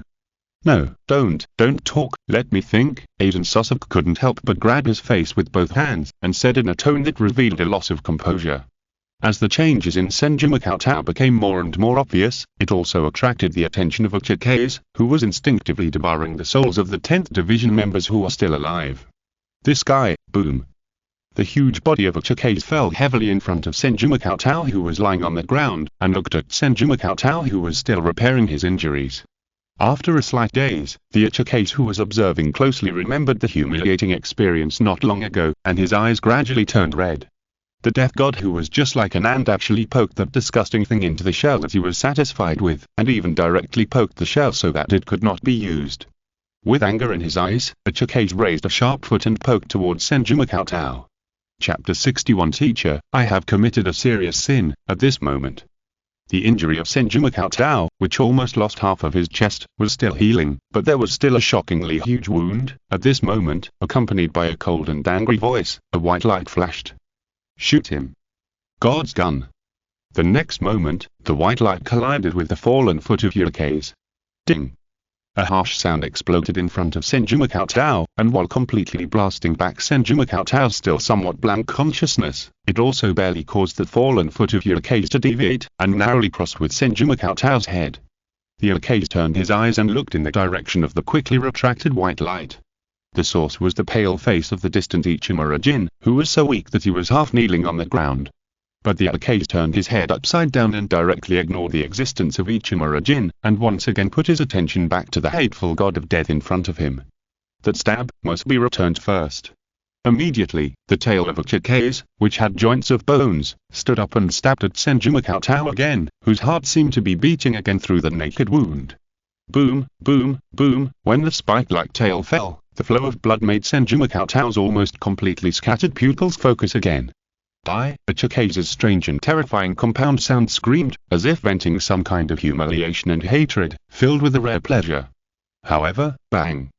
The tail that easily broke the night spear transformed by the Shikai of the 10th Division's 3rd seat and strung the 10th Division's 3rd seat together like a candied horse was blocked by something. A huge impact occurred, smoke filled the air, and then quickly dissipated. The red eyes of Cheng-ge flashed with full doubts. Through the gradually dissipating smoke, he looked at Senju Cheng with some astonishment, who easily blocked the tail with one index finger. It looked as ridiculous as an ant extending its tentacles and lifting a baguette. Incomprehensible. How is it possible? Then, Senju Cheng slowly pinched his index finger, causing a layer of dense cracks to appear on the bony outer layer of the tail. A hoarse and turbid voice sounded, as if there was still blood in the throat that had not been completely spit out. Your biggest mistake was that the virtual flash didn't hit my head, the hesitation between life and death, just a little bit away from complete death. This made Senju Cheng almost instinctively produce extreme anger. He stared at the Uchike's in front of him, revealing his undisguised killing intent for the first time. Although Senju Cheng suspected that there might be people of Aizen Sasuke around, or even Aizen Sasuke himself lurking around, and once a real battle was going on, his hidden zanpakutō abilities might be exposed. But now that he had mastered the true essence of the power of Senbon, it didn't matter if he exposed a little bit of his ability to manipulate the wood element for attack and defense. What's more, in Senju Cheng's current extremely poor state, this was not only to vent the anger of his life instinct, but also to deter Aizen Sasuke or his subordinates, to prevent them from continuing to attack him secretly at this moment, death. Just as Senju Cheng's thoughts moved, a piece of wood slowly formed in the grass that spread out again. A white figure almost left a residual image and appeared in front of Senju Cheng, with a large Captain Seireitei, a familiar back, and beautiful and delicate facial features, Unohana. However, unlike the gentle and intellectual appearance of Unohana in the past, Unohana now had no expression on his face, and in his slightly opened eyes there was a kind of indifference that made people feel cold in their hearts. Crack! The next moment, Senju Cheng didn't even see Unohana's movements clearly, and the bony tail that seemed to threaten Senju Cheng's life at all times was directly broken into two pieces. Ah! The huge pain made the Uchike's, whose IQ was not yet fully understood, scream. And Senju Cheng's expression also changed in an instant, with a pitiful expression of surviving a disaster, looking at Unohana with slightly wet eyes, and said with a bit of crying and anxiety. Teacher, please leave quickly, this is a Uchike's level hollow, please contact the captain of the squad who is good at fighting, I will stop it. After these words came out, Ichimura-jin, who was standing far away on the other side, couldn't help but be a little stunned, and for a moment he couldn't tell whether this man was really a dog or a pure heart. However, when Unohana heard these words, he felt that his heart seemed to tremble for no reason, and a strange feeling emerged. Immediately, Unohana turned his head to look at Senju Cheng, and his cold expression almost melted uncontrollably. His spiritual pressure was so weak that it was almost like a dying person with only a little fluctuation. Half of his body was stained with blood, and there was a huge and hideous wound on his body revealed by his tattered clothes. His expression seemed to have made him realize that he had to be strong, which almost made Unohana's expression soften subconsciously. Even if you are like this, you actually want to protect me. In the long years of more than 1,000 years, for Unohana, this was the first time that someone wanted to protect her beyond their ability, and even a disciple who was seriously injured and dying to this extent risked his life to protect her. Stupid, don't move if you don't want to die. Unohana directly scolded Senju Cheng, but his hands appeared with the light of Uideo and enveloped Senju Cheng. After a moment, Senju Cheng couldn't help but moan softly. It feels so good, as expected of the Kido performed by Unohana-sama himself, even though Senju Cheng has already repaired most of the injuries through the ability of Senbon. But it is undoubtedly a pleasure for Senju Cheng to be directly covered by Unohana-sama's warm Kido for treatment without any effort.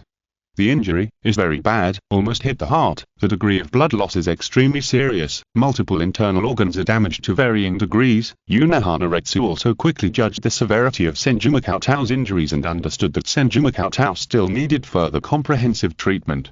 Teacher, however, Senju Cheng, who had already reacted to the situation, grabbed Unohana's wrist reluctantly, and took the opportunity to desperately brush up Unohana's favorability. Teacher, that Uchike's void flash is very powerful, you should leave quickly. And there might be more than one void here, it's too dangerous for you to stay here any longer. In fact, I hate you the most in my heart, and I have offended you so many times in my heart. I am deeply sinful, so please leave me alone. Teachery Chapter 62. Queen. Maid. At this moment, the Uchike seemed to instinctively sense a strong sense of danger from Unohana.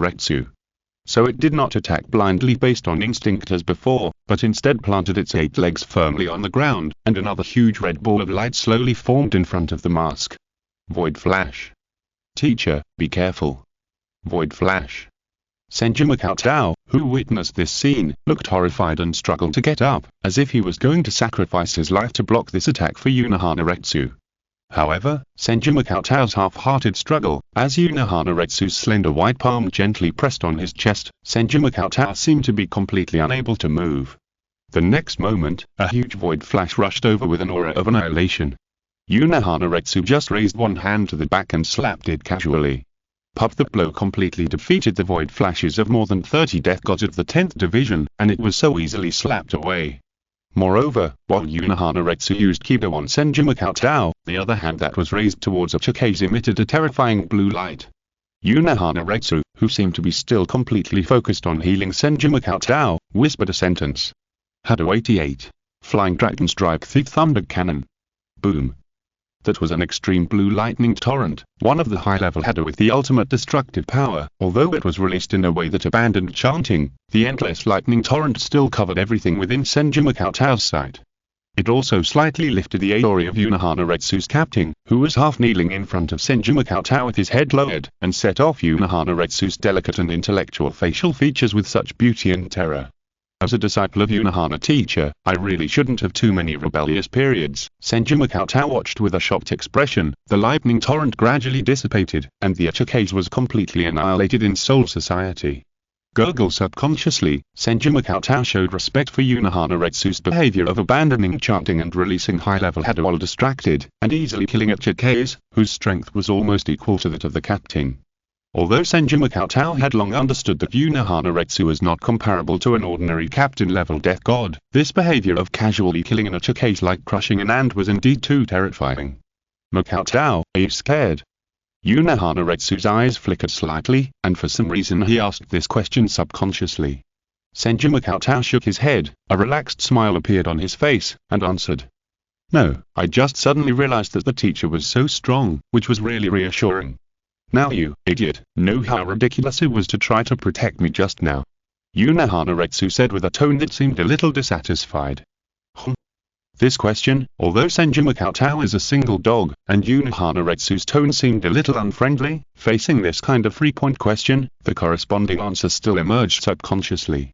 Senju Cheng looked at Unohana and seemed to have no strength to speak because of his injury, and even had the feeling of telling his last wish, and said. Although it's a bit ridiculous, the teacher is not injured. That's enough, teacher, I'm really sorry. Those words that offended you just now are not true. I'm most grateful to you, teacher. There is a proverb in my hometown, once a teacher for life, splatter. However, before Senju Cheng finished speaking, he vomited a lot of blood again. Unohana expression was deeply moved, but his tone was unquestionable to stop Senju Cheng, who seemed to want to continue talking. Cheng, stop talking. Didn't you say you would accompany the teacher for 100 years? I will never allow you to leave before the deadline. Senju Cheng heard this, and he was happy in his heart, but he didn't fall behind in his superficial work. To get this answer from Unohana this wave of blood, profit.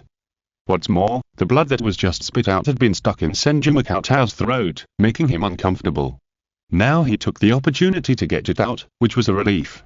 As an outstanding disciple of Unohana teacher who was also proficient in Kido and medical skills, and with the ability of Senju Cheng controlled his injuries just within common sense, and it was not difficult for him to dance back and forth on the edge of life and death. So Senju Cheng seemed to be about to run out of energy, but in fact he had set up an external gas station. Sure enough, since ancient times, true feelings cannot be retained, only routines can win people's hearts. Unohana teacher, I don't want to deceive my teacher like this. Seeing the naked threat of Aizen Sosok by the side, I believe you will forgive me, right? As Unohana gradually took over the of the injury, Senju Cheng also quietly lifted the Shikai state of zanpakutō. Suddenly, dizziness, pale face, hypothermia and other near-death states appeared one by one, and then Senju Cheng simply pretended to faint and appeared to have no flaws. Then, when Unohana was treating Senju Cheng more carefully and attentively, Senju Cheng's consciousness appeared in his spiritual space. The image of the sword spirit of Senbon Bancho was still the size of a palm, and the clothes fit the nature very well. He showed an extremely bright and happy smile to Senju Cheng who appeared. Master Cheng-ge, do you miss the Lun family so soon? It was not until this time that Senju Cheng really breathed a sigh of relief and said. Thank you, Senbon Bancho. If it weren't for you, it would have almost ended. What? Master Cheng-ge, Senbon Bancho circled around Senju Cheng's head, and then landed on Senju Cheng's shoulder and said. Master Cheng-ge should not say thank you, but apologize. Master Cheng-ge has been ignoring the voice of Lungia, otherwise how could he be injured so badly? Can you blame me for this? Obviously, Senju Cheng paused, and suddenly realized something, and recalled the scene when he first entered the spiritual space and met Senbon Bancho. Hehe, do you remember? Master Cheng-ge. Senbon Bancho shook his white and tender legs and said a little aggrieved. At the time, Jie was very happy, without hesitation, to tell Master Cheng his name, and then took the initiative to demonstrate Jie's abilities to Master Cheng. But the demonstration had just begun, and Master Cheng couldn't wait to exit the spiritual space to try. No, the more I think about it, the angrier I get. Senbon Bancho gradually became a little angry and said, "This is just like when the Lun family brought a large group of maids to marry Master Cheng, and Master Cheng directly regarded the first maid as the Lun family, and then doted on that maid madly every night, completely ignoring all the hints and voices from the real Lun family. The most unacceptable thing is that the hateful Master Cheng is planning to support that maid as the principal wife to perform bankai." At the end, Senbon Bancho was almost gritting his teeth. Chapter 63 Spirit Control. Listening to Senbon Bancho's description, Senju Cheng couldn't help but twitch his lips. What kind of wonderful metaphor is this? Zanjitsu described it as a king and a mount. How high class is that? My own metaphor of Thumbelina is actually the queen and the maid. How can you slander me, a pure and innocent boy, like this? Every night I only favor a maid fiercely, and I don't even bother with the queen. Doesn't this prove that I am a dedicated man? Ah, isn't it? Who said it's not? Senju Cheng secretly complained, smacked his lips helplessly, and then asked. So, the bankai training for more than a year, countless killings, are all just to let me hear your real voice? Senbon Bancho regained his sweet cotton candy-like voice and said with a little grievance. What else? Master Cheng's will is what the Lun family must obey. Under the influence of Master Cheng's subjective will, the maid is about to succeed. Only when Master Cheng completely abandons the state of dying of subjective consciousness, or falls into the state of crazy fighting instinctively, can she hear the real voice of the Lun family. Then, Senbon Bancho paused and said more aggrievedly. It's just that Master Cheng is always away from danger in the outside world, and even seems to have no interest in fighting. That, Cheng reminded seriously. Is it possible that the reason why I have no interest in fighting in the outside world is purely because you have completely drained me in the spiritual space? Senbon Bancho gasped with his eyes wide open in disbelief. Huh? Is that so? Cheng said unhappily. What else? Even if I am a very strong master, after resting 7 or 8 times every night, I have to rest during the day and enter the state of a peace-loving sage, right? Senbon Bancho blurted out subconsciously after hearing this. Really? Isn't it because Master Cheng's character is cowardly and sinister? So in the outside world, he doesn't like to solve problems through rough methods such as fighting. Senju Cheng. This is slander. How can I be cowardly and sinister? Senju Cheng tried hard to save his image and said. If my heart is extremely bad, how could I give birth to a sword spirit like you? Senbon Bancho. Hiss, Senbon Bancho took a breath of cold air, with an expression of sudden enlightenment, and punched his palm lightly with his little fist, and said. Master Cheng, what you said makes sense, I can't refute you at all. Then, Senbon Bancho moved slightly, flew back to the eyes of Senju Cheng again, hugged his non-existent chest with both hands, and said. In short, Master Cheng finally realized the true family of ethics, instead of treating the maid created by Master Cheng's subjective will as the main wife, which is a great thing. Senju Cheng nodded, and the real ability of Senbon Bancho emerged in his mind, spirit control, which is similar to the absorbing spirits of the Queen Sea in some aspects, but is essentially a completely different ability. The absorbing spirits of the Queen Sea is essentially to forcibly absorb the spirits of all things around, and force these spirits to be used as weapons to fight. As for Senbon Bancho's spirit control, it may be far less than the absorbing spirits of the Queen Sea in terms of the extent of forced intervention in spirits, but it can achieve all kinds of incredible changes through the controlled spirits. Moreover, although Senbon Bancho's metaphor of main wife and maid is a bit strange, it is not wrong at all. Whether it is the grass-type healing ability that Senju Cheng has shown in the outside world, or the exaggerated level of wood-type attack and defense ability that Senju Cheng believes in his subjective consciousness, it is completely a derivative form constructed based on the ability of spirit control. As for the description of Senbon Bancho that the queen brought a group of maids to marry Senju Cheng, but Senju Cheng was dazzled by one of the maids that he thought was the most beautiful, and he kept focusing on the maid and didn't notice the existence of the queen. It's not really unfair to Senju Cheng. The only difference is that in theory, Senbon Bancho, the queen, can create countless different mates to meet Senju Cheng's various needs. For example, the wood-type ability that Senju Cheng mistakenly recognized at the beginning was a derivative form constructed from nothing by Senbon Bancho based on Senju Cheng's expectations and understanding of wood escape in his heart, through the ability of spiritual control. And it seems that it is not only possible to construct according to one's own imagination and understanding of something in one's heart. As Senju Cheng's mind moved, the green grass around his feet quickly decomposed into spirit particles and gathered towards Senju Cheng's hands, and slowly condensed towards the shape of a spear, which was exactly the Shikai Kishinmara of Madarami Ikaku's zanpakutō. But the next moment, the Hizumara, which had not yet fully formed, completely disintegrated into a large number of pieces. Failed. It's not that simple. Can't I construct other zanpakutō? It seems a bit useless. Senju Cheng said with some disappointment. Suddenly, Senbon Bancho, who felt underestimated, got a little angry and said unconvinced. Isn't this a matter of course? The original wood-type ability was a branch ability created by the owner according to his own subjective will. In essence, it can be regarded as a derivative form of the spiritual control ability. But the owner is now planning to completely copy a zanpakutō with the same ability from scratch through the spirit. This can't be successful just by having a similar appearance. Senju Cheng raised his eyebrows, but heard something different from Senbon Bancho's tone, and asked, "Oh? How can we do it?" At the very least, the owner should completely record and analyze the fluctuations and structures of other zanpakutō, right? Senbon Bancho said uncertainly. Suddenly, Senju Cheng's eyes lit up. Zanpakutō was born from the soul of the god of death, so it can be recorded and analyzed through the fluctuations and structure of the soul of the god of death. In addition to continuously collecting the scattered spiritual power to replenish Senju Cheng, the forest seed also has the possibility of reverse recording and analysis to a certain extent. This idea has a high possibility of implementation, although Senbon Bancho expressed it a little guilty. Senju Cheng's eyes could not help but flash slightly, and he understood the huge possibility hidden in this idea. Whether the copied zanpakutō is strong or not, it must always be able to be the sixth. This is the key.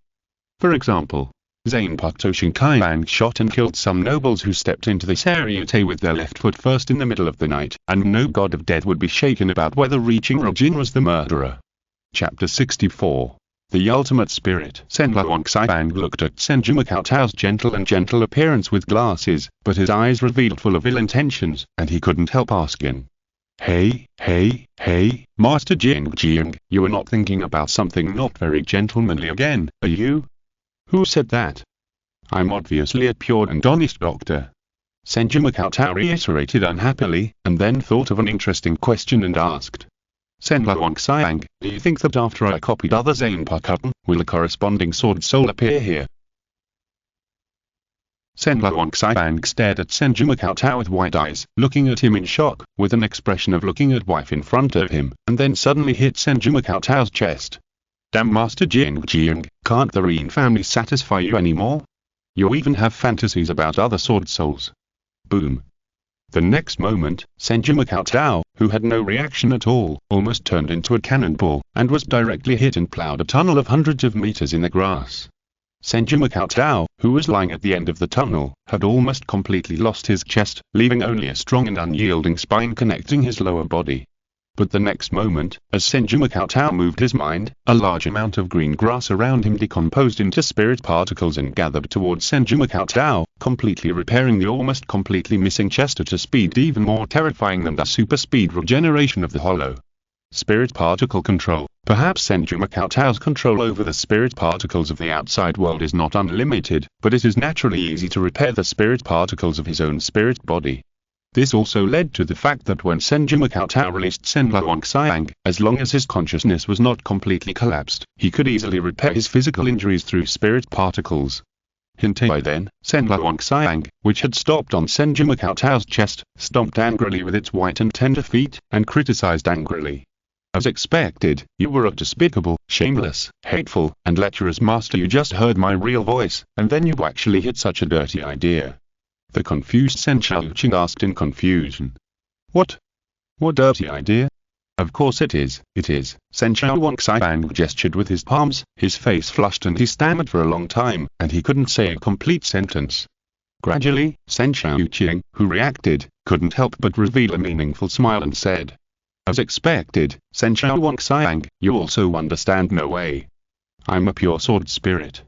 The next moment, facing Senju Cheng's eyes that seemed to understand in seconds, Senju Cheng went completely crazy, and his small and white fists fell on Senju Cheng's body like raindrops, and an extremely terrifying impact broke out.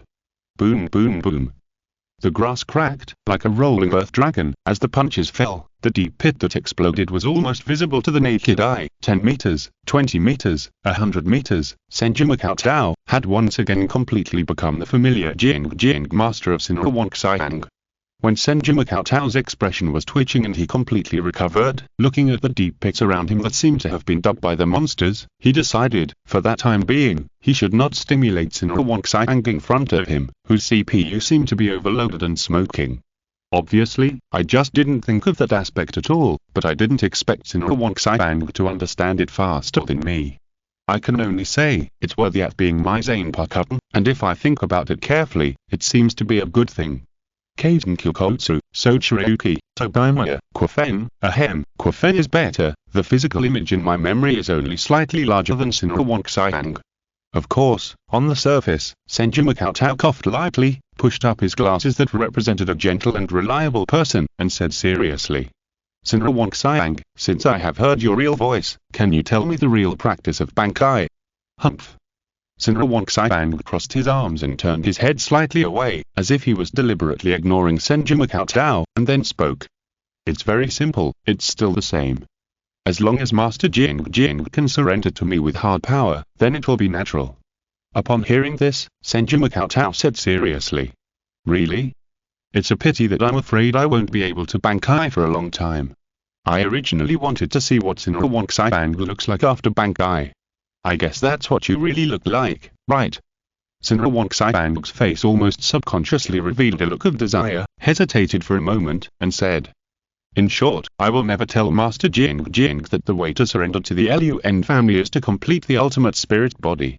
Immediately, Senju Cheng felt his vision go black, and he actually automatically withdrew from the spiritual space where the sword soul was.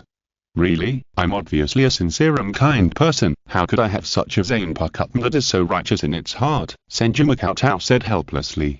The ultimate spiritual body. After mastering the true power of Senju Cheng, Senju Cheng understood what this concept meant. In a sense, the spiritual body itself has a certain limit, the upper limit of the accumulation of spiritual power, the upper limit of the intensity of spiritual pressure, the upper limit of the muscle strength of the spiritual body, etc. There are limits. So this is why Aizen Sasuke mentioned in the plot that the god of death itself has an insurmountable limit. Even the strongest god of death Captain Yamamoto also has an upper limit, and after thousands of years, he still cannot cross the upper limit. Instead, his spirit has aged visibly. Limit, this is the so-called limit of the spirit body, and it is also the limit of the god of death. And the ultimate spirit body mentioned by Senju Cheng is that Senju Cheng uses the ability of spiritual particle control to completely reshape and evolve his original spirit from the spirit particle level. The density of spirit particles, the structure of spirit particles, the mass of spirit particles, in a sense, this is the correct use of the ability of zanpakutō. Senbon Bancho, spirit control. It may have a lower priority for external spirit particle interference, but it allows one's own spirit body to undergo a complete transformation. However, Senju Cheng slowly opened his eyes. The first thing that came into his sight was the gentle and delicate face of Unohana, in addition to the environment that seemed to be in a white tent. And it seemed that as Senju Cheng woke up, Unohana's eyes, which had always been calm, flashed with joy. Then, Senju Cheng slowly raised the index finger that had blocked the tail of the occasion not long ago. 2 years, including all the spiritual power that he had worked hard to absorb for nearly 2 years since he mastered the forest seed, he completed the ultimate spiritualization of an index finger. In order to completely complete the ultimate spirit body, how much spiritual pressure is needed to complete it? 10,000 cars. Sewing. It must be sewn, and it must be arranged at the highest priority. If you're listening to this novel on a channel other than Fanfic World, it means they downloaded and uploaded it without effort. We cordially invite you to visit our channel, Mundo Fanfic Novel, as there you'll find the original version of this story and you can explore many other novels of various genres. We're waiting for you to immerse yourself in a world of incredible novels. Chapter 65, Having a Friend Like You. The next moment, a white and delicate hand was placed on Senju Makoto's forehead, interrupting his thoughts. Makoto, why is your spiritual pressure still so low? Do you feel any discomfort? Yuna Hanaretsu asked. Senju Makoto was a little weak, but he still showed a seemingly relaxed smile and answered. It's okay, teacher. At the time, I was maintaining Senlong to continue to treat the members of the 10th Division. Later, I was affected by the hollow flash and urgently treated some injuries for myself, so my spiritual power was a little overdrawn, right? Hearing this, Yuna Hanaretsu seemed to be completely relieved. He slowly stood up and said, I have already treated your injuries initially. You rest here first, and I will take you back to the team dormitory for further treatment later. Yes. Senju Makoto nodded and said, Teacher, don't worry about me. Go and do your work first. I'm Master Yunahana's disciple. I can take care of myself. After I recover some spiritual pressure, I can take care of the rest of the injuries myself.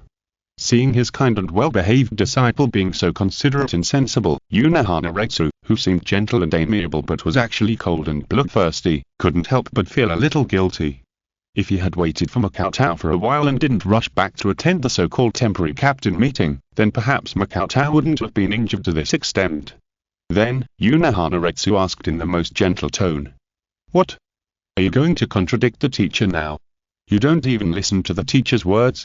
No, I don't dare. After listening to Senju Makoto's sincere answer, Yuna Hanaretsu turned around gracefully and walked towards the temporary treatment tent set up by two rescue teams on the other side.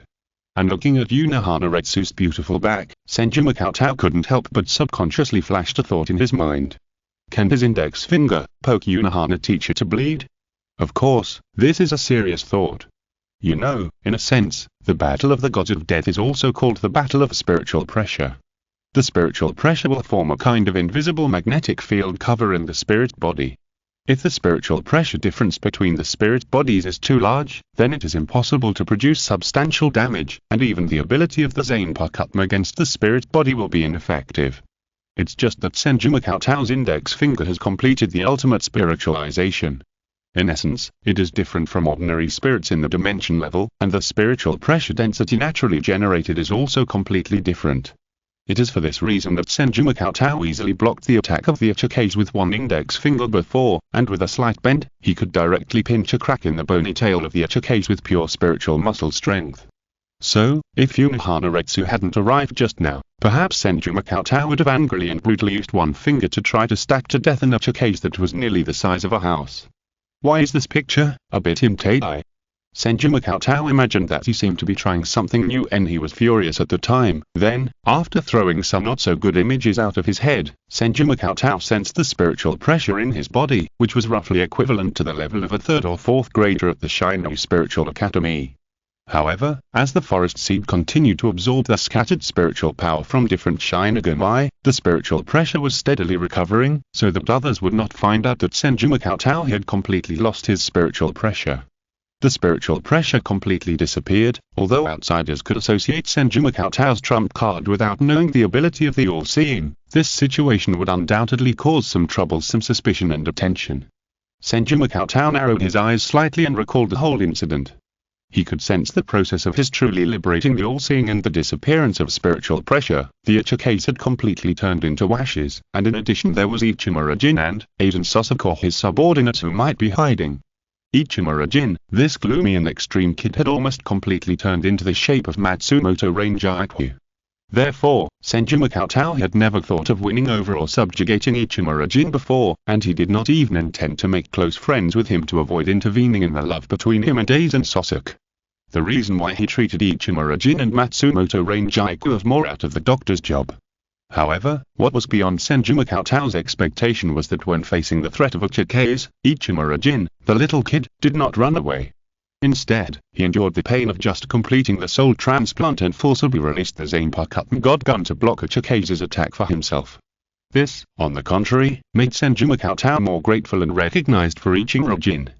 At least Ichimura-jin, who seemed like a cold and venomous snake, had a hot and grateful heart in his heart, so Senju Cheng was not too worried that such a kid would choose to reveal a secret. So the most troublesome one is Aizen Sasuke. Just when Senju Cheng felt that this was extremely troublesome, the tent curtain was suddenly lifted up, and Aizen Sasuke, who was wearing black framed glasses and had a gentle and elegant appearance, walked in. What the hell? Senju Cheng almost couldn't help but speak out. Seeing Aizen Sasuke approaching step by step, Senju Cheng's body, which seemed to be seriously injured and unable to move, was already a little bit stretched, and he could jump up at any time, and then rush straight to the direction of Unohana. However, Aizen Sasuke just sat down beside the bed and asked in a gentle tone. "Cheng, I came to see you, are you okay?" It's just, Senju Cheng didn't dare to relax or be careless at all, for fear that Aizen Sasuke's next sentence would be, Yell, everyone has been controlled by my mirror flower and water moon, even if you yell your throat out, it's useless. Although he was alert in his heart, Senju Cheng's face showed a look of gratitude and just the right amount of surprise, and said, "Vice Captain Aizen, thank you for your concern. I'm fine, but why are you here?" The Ichikeis attacked Cheng-ge, and I followed Captain Hirako to support them. But it seemed that I was a step too late. Captain Unohana had already dealt with the Ichikeis, so I helped out with some chores. At this point, Aizen Sasuke sighed, and his expression revealed a bit of reluctance and sadness. It's just that the 3rd, 7th, 19th and 23rd seats were sacrificed, and 10 soldiers were devoured by part of their souls. This is undoubtedly a heavy price. Fortunately, Cheng seems to be fine. This is undoubtedly good news among bad news, otherwise I will lose another friend. Cheng Senju. This is full of infectious and sincere emotions. If I hadn't traveled through time, I'm afraid I would really believe you, Aizen Sasuke. Having a friend like you is really my blessing. Chapter 66 Fate's Arrangement. Originally, Senju Cheng thought that he was invincible with friends like Madara Miyakaku and Ayasuke Yamachika, but he didn't expect that Aizen Sasuke was even more courageous. Madara Miyakaku was purely thinking about things other than fighting, and his brain was always relatively straightforward and simple, so he often did things that made people speechless. Ayasuke Yamachika, that was purely full of thoughts to pull Senju Cheng into the 11th Division, so that he would have more opportunities to further understand and study Senju Cheng. Ayasuke Yamachika thought that his purpose was well hidden, but in fact, Senju Cheng had long noticed that Ayasuke Yamachika was planning to do something bad to him. It can only be said that everyone is an old silver coin who half-releases his zanpakutō on a daily basis, and they know each other too well. As for the friends mentioned by Aizen Sasuke, Senju Cheng naturally wouldn't believe it. It's just, 3 officers of the 10th Division and 23 soldiers who had just fought side by side died. And among them was Yoshigami Tamiya, who Senju Cheng had more contact with, a guy who was a little harsh in words but actually quite enthusiastic. Alas, Senju Cheng sighed, and a bit of helplessness and sadness flashed through his heart. However, Ichikeis is a great hollow corresponding to the captain-level Shinigami. Even if Senju Cheng did not hide his weakness at the time, the huge difference in spiritual pressure would not have any effect on the outcome. On the contrary, in that situation, assisting the Shinigami of the 10th Division to restrain the seemingly not very smart Ichikeis through the binding method and waiting for the support of the Seireitei was undoubtedly the best decision at the time. Suddenly, Senju Cheng frowned, thinking of the fatal and abrupt loss of consciousness at that moment, and it seemed that all the Shinigami of the 10th Division also fell into a brief loss of consciousness. Was that the ability of Ichikeis, or was it the dark hand of Aizen Sasuke? Aizen Sasuke seemed to notice Senju Cheng's slightly frowned brows, and his expression was slightly sad, and he comforted him. Cheng, although this is sad news, you have tried your best. Don't blame yourself too much. Senju Cheng shook his head a little weakly and said self-blamingly, "No, if I had done a better job, I might have saved a few more lives. I have an unshakable responsibility, Vice Captain Aizen. I want to be quiet." Aizen Sasuke's gentle eyes looked at Senju Cheng for a few breaths, which made Senju Cheng feel a little scared. Aizen Sasuke nodded and said, "Cheng, then you should have a good rest first. When your injuries are healed, we will talk again." Well, Senju Cheng, who was pale and weak, responded perfunctorily, as if he was trapped in sadness and self-blame and was unwilling to talk more. Just as Aizen Sasuke lifted the curtain of the tent and was about to walk out, he suddenly looked back at Senju Cheng and asked, Makoto-kun, your spiritual pressure is almost gone, which means you really tried your best. Their sacrifice may just be the arrangement of fate. Spiritual pressure disappeared. This sentence almost made Senju Makoto's heart jump hard, but the surface that was used to disguise still did not reveal the slightest flaw. Then, Aiden Sosok, who looked like a senior who came to care about the juniors, left the tent, and there was a violent fluctuation in his slightly lowered eyes. Natsu appeared again. In order to confirm this, Aiden Sosok even went to Senju Makoto in person again to confirm Senju Makoto's condition at close range. There is no doubt that Senju Makoto's Ratsu has appeared again. But, Aiden Sosok knew very well that the disappearance of the Ratsu he had sensed before was not an illusion, and he had witnessed the horrific injury of being directly blasted away by the hollow flash. Recovered, not the part of the injury that was recovered after the treatment of Unohana Retsu, but more of the injuries were completely recovered like the super speed regeneration of the hollow. Aiden Sosok stopped leaving and couldn't help but look back at the tent where Senju Makoto was, his eyes filled with an extreme desire for exploration and madness. Makoto, have you begun to cross the boundary of the god of death? Not just relying on external objects, but relying on yourself. Wow, Makoto-kun. Are you my companion who is standing at the same height as me? I am so looking forward to it, so excited, everything you hide.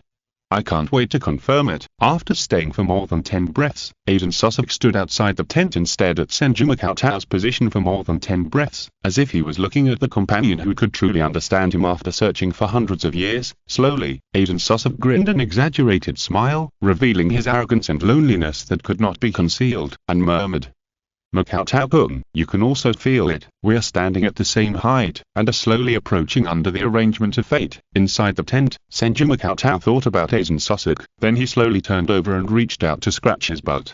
The feeling of pretending to be a patient, after all, it is not very ideal, and my butt is a little numb. Afterwards, Senju Makoto sorted out all the contacts between himself and Aiden Sosok bit by bit. The chance encounter in the gynecology department. At the time, I told Unohana-sensei that I would refuse in the name of the 4th Division, so there shouldn't be any hidden dangers. After that, I followed Unohana-sensei to investigate the soul loss incident and encountered the attack of Uchike's. The mastermind behind the soul loss incident should be Aiden Sosok, and he may have begun to try to create a Hodyoku. As for the attack of Uchike's, if Senju Makoto's guess is correct, with Aiden Sosok's meticulousness and means, that Uchike's will most likely perfectly take the blame for Aiden Sosok, thus calming down this soul loss incident.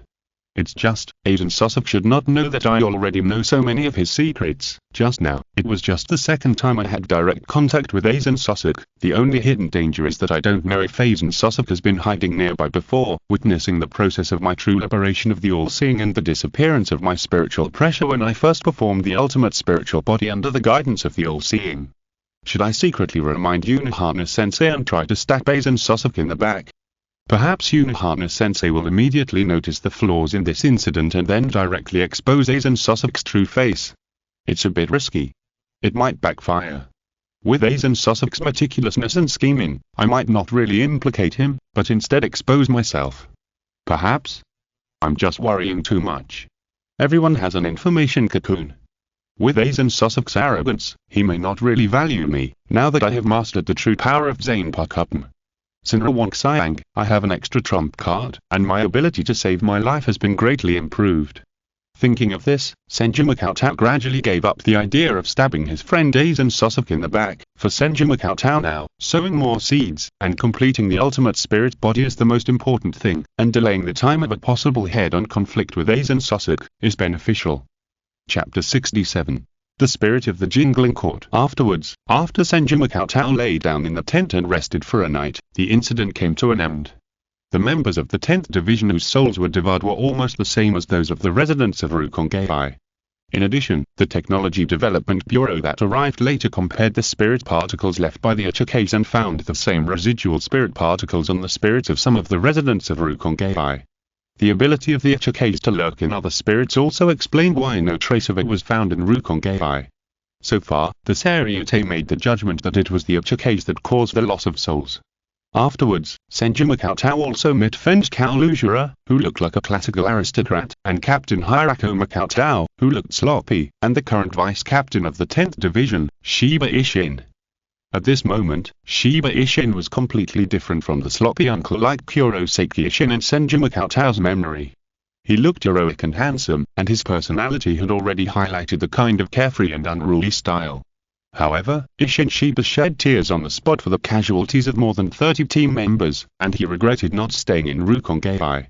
Sure enough, marriage is also a man's grave. When Makoto Senju followed Unohana Retsu to return to the Seireitei, he couldn't help but complain in his heart. If it weren't known in advance, it would be hard to imagine that such a handsome man would eventually turn into an unkempt middle-aged house husband. Men really have to sacrifice too much for their families. And just when Unohana Retsu took Makoto Senju through the soul-blocking membrane and entered the Seireitei, Makoto Senju, who was lying on the meat shizuku pretending to be weak, couldn't help but condense his eyes and looked at the spirit in the air. No, that's not right. Makoto Senju, who now has the ability of spirit control, still has the ability to look directly at spirits and control them to a certain extent even if he has not released the zanpakutō. Shinigami. Just as he entered the Seireitei, Senju Makoto saw all the dead things. The ground, the air, the walls, etc. And the spirit particles that made up them seemed to be integrated with a special spiritual pressure. Very faint, but that special spiritual pressure seemed to have painted those spirit particles with a very light color, and Senju Makoto couldn't ignore it even if he wanted to. What's going on? The spirit particles inside the Seireitei have their own will. Or is it the influence of some kind of zanpakutō ability? This discovery also made Senju Makoto feel a sense of trembling. There is no doubt that no matter whether the guess is correct, the former or the latter, there will be a conclusion. Everything that happens in the Seireitei will be known through the feedback of the spirit particles. However, Senju Makoto's previous life's understanding of the original trajectory was limited to the Aizen chapter, knowing that Ichigo Kurosaki defeated Aizen in the last Crescent Moon Sky Strife state, and some extremely sporadic information about the King of the Queen Sea, Yuhabuk. However, in Senju Makoto's previous life's memory, no relevant information about the spirit particles in the Seireitei was found. As Nishizuku landed in the courtyard of the 4th Division, Makoto Senju, who was somewhat worried, was subconsciously walking towards his room when Unohana Retsu suddenly called out to Makoto Senju. "Makoto, follow me." Then, Unohana put Nishizuku back into the scabbard and walked towards the master bedroom in the courtyard with an elegant posture.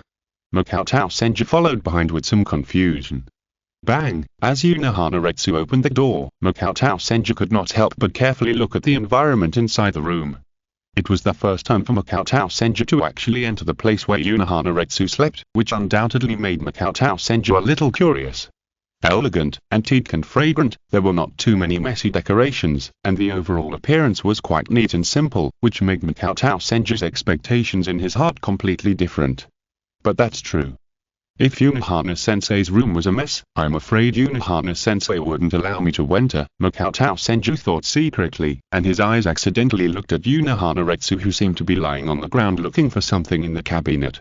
This angle, although it is covered by the white captain's Aori, the beautiful lines are definitely the best in the world, the best. Teacher. Are you so unprepared for me? You actually made such a move? Makoto Senju's heartbeat accelerated almost uncontrollably, and he even clearly felt his nose getting hot, as if something was about to come out. Not good. Makoto Senju quickly covered his nose with one hand, turned his back to Unohana Retsu, and didn't dare to look any further, otherwise he would definitely have a fantasy in his mind that some teacher was stuck in the cabinet, and he would take the opportunity to bully his teacher and destroy his ancestors. Oh no? My nose seems to be getting hotter and hotter. If the teacher finds out that I'm bleeding from the nose, I'll definitely be killed by the teacher if I just say that I'm just angry. No. Quickly divert attention. The next moment, Senju Makoto tried hard to recall the image of Shinigami sword spirit in his mind, trying to divert attention with the help of Shinigami's unrestrained and unfeminine appearance, but how could it be? I felt that the heat that was about to burst out of my nose was even more turbulent. Could it be that I also have Shinigami? Impossible. Absolutely impossible. Senju Makoto clenched his fists, and his thoughts turned again. Finally, the picture in his mind stopped at the shiny bald head of Madara Miyuki. Suddenly, Senju Makoto's thoughts became extremely clear and bright, without a trace of evil thoughts, and he was almost a Buddha. At this moment, there was a movement behind Senju Makoto, and then Unohana Retsu's gentle voice rang out. "Makoto, take off the death suit." "What?" Senju Makoto. "Ah? Teacher, I Senju Cheng stuttered, feeling that the story was developing too fast, and his head had completely lost the ability to think. Instead, all kinds of inexplicable thoughts filled his innocent heart. However, under Unohana-retsu's order, Senju Cheng could only turn around nervously and asked, "Teacher, can you not take it off? Are you still shy?"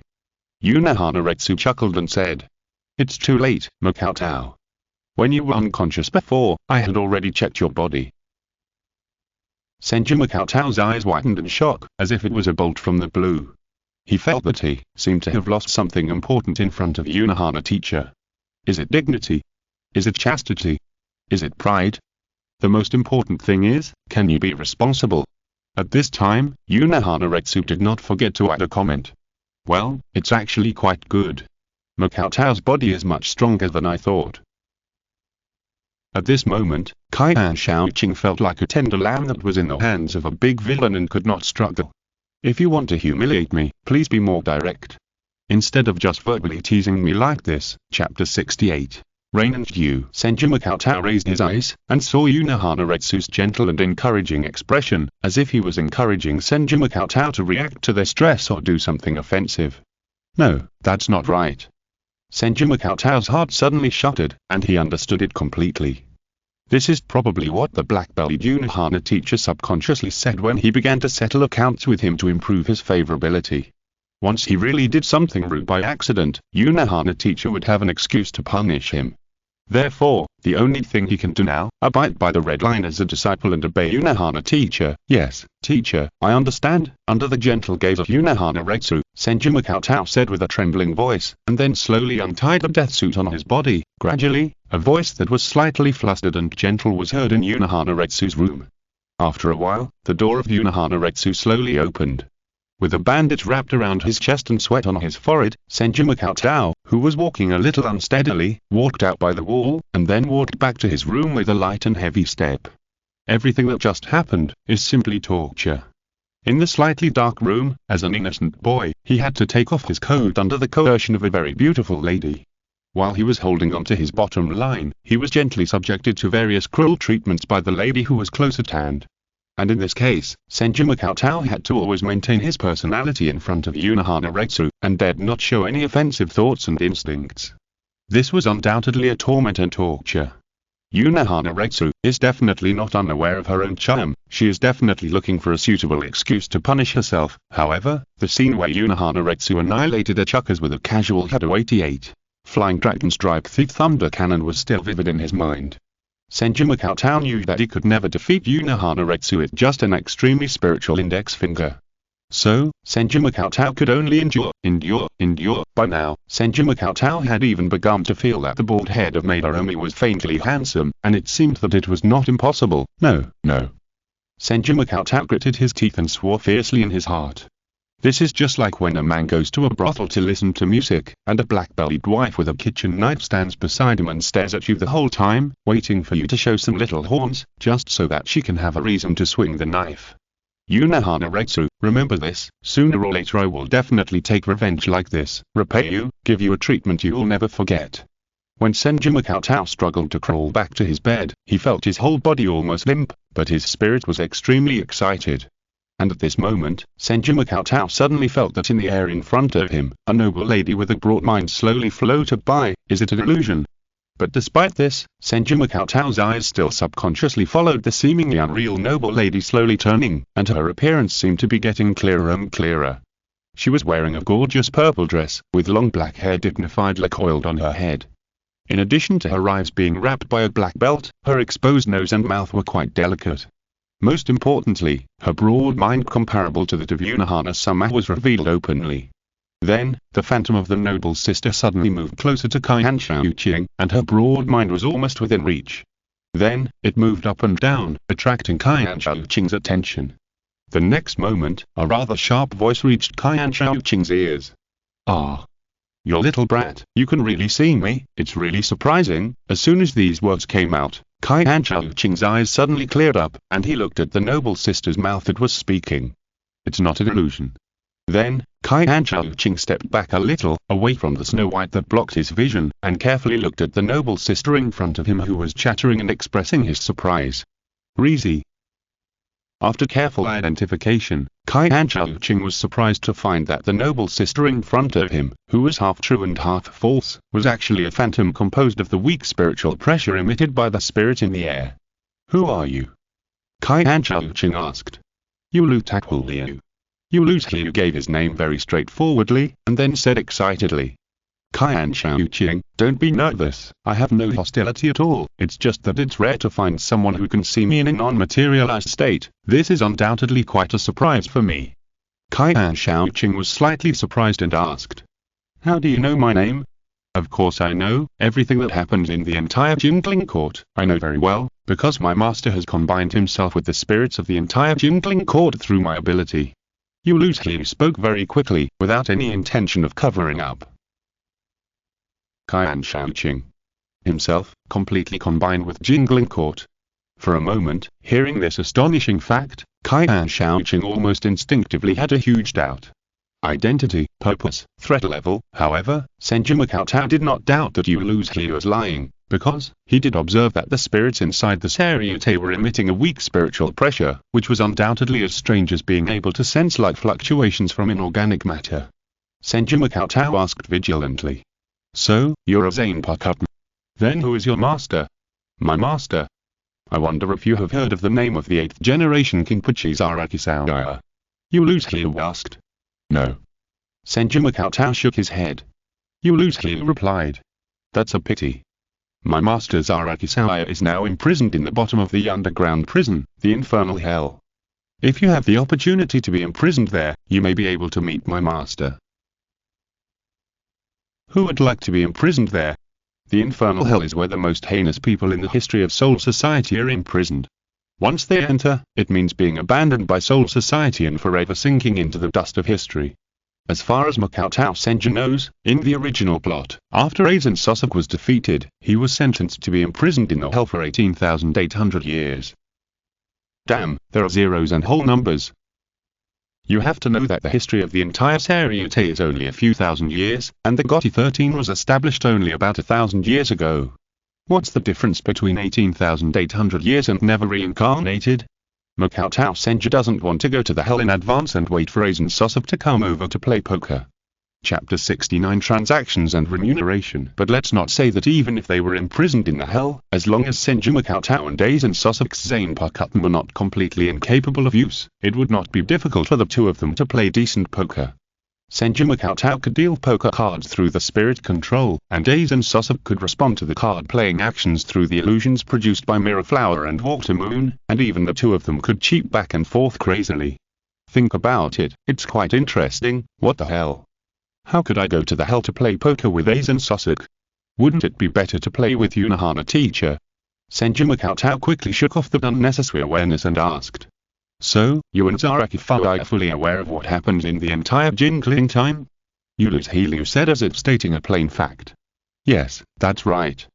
In a sense, everything in the Jingling court is running under the eyes of my master and me. As long as my master and I want to pay attention to something, there is no place that can hide it from us." Senju Cheng thought for a while, pointed at himself, and asked, "How long?" At the moment of asking this question, Senju Cheng was ready to use spiritual control at any time to change the length of the wound on her chest to see if she could detect every change, so as to try to further confirm the degree of control of Yulu over the entire Jingling court.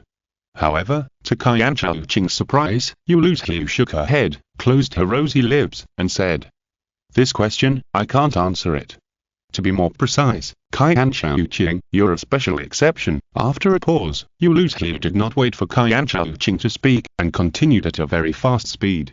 "Senju, your ability is also to interfere with the spirit particles, right?" "That's right." "No, it should be said that it is absolutely right. When you first released your zanpakutō and when you entered the Seireitei, I noticed your existence. Although it looks like a wood-type kitten-type ability, the spirit particles are constantly being absorbed and transformed by your zanpakutō ability, and after you returned to the Seireitei today, you completely became the only black hole in my sight in the entire Seireitei. Any spirit particles that directly touch you will completely lose control. I can't directly observe the changes in your body. I can only watch like this. So at the time I was wondering what your specific ability is." "Devouring spirit particles." Hearing this, Senju Cheng relaxed a little, pushed his glasses, and answered. No comment. Hearing this, Liu approached Senju Cheng again and asked. Tell me, how about it? I'm very curious, or how about we exchange secrets? I will tell you all the advantages and disadvantages of my ability Spirit Phantom, and you just need to briefly introduce your ability to me. Spirit Phantom? While Senju Cheng was secretly memorizing this term, he suddenly realized something and asked in confusion. No, since your master has been combined with the Seireitei, why is he still imprisoned in the infernal hell? This question involves other secrets of my master. What should I do? Should I tell you? I'm so distressed, Liu said in a somewhat ambiguous tone, which made Senju Cheng inexplicably feel a strange feeling at this moment, as if he was flirting with his zanpakutō under the nose of Seireitei. Just when the atmosphere seemed to be getting weird, Liu opened her sexy and rosy lips and said. In fact, the reason is very simple, because the infernal hell has the function of suppressing the ability of zanpakutō, so even though my master spent a lot of time to completely combine with the spirit of the entire Seireitei through the spirit illusion. But my master can only passively perceive everything in the Seireitei, but cannot actively interfere, and even his consciousness can only be suppressed in the infernal hell.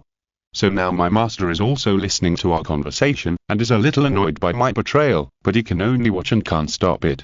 Listening to Liu's seemingly ambiguous answer, Senator Cheng felt that the strange atmosphere was getting stronger and stronger. What kind of way is this? In contrast, Senator Cheng, who was just a little bit arrogant, was too well behaved and obedient.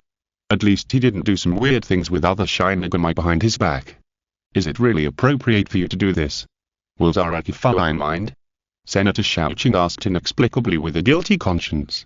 There's nothing I can do.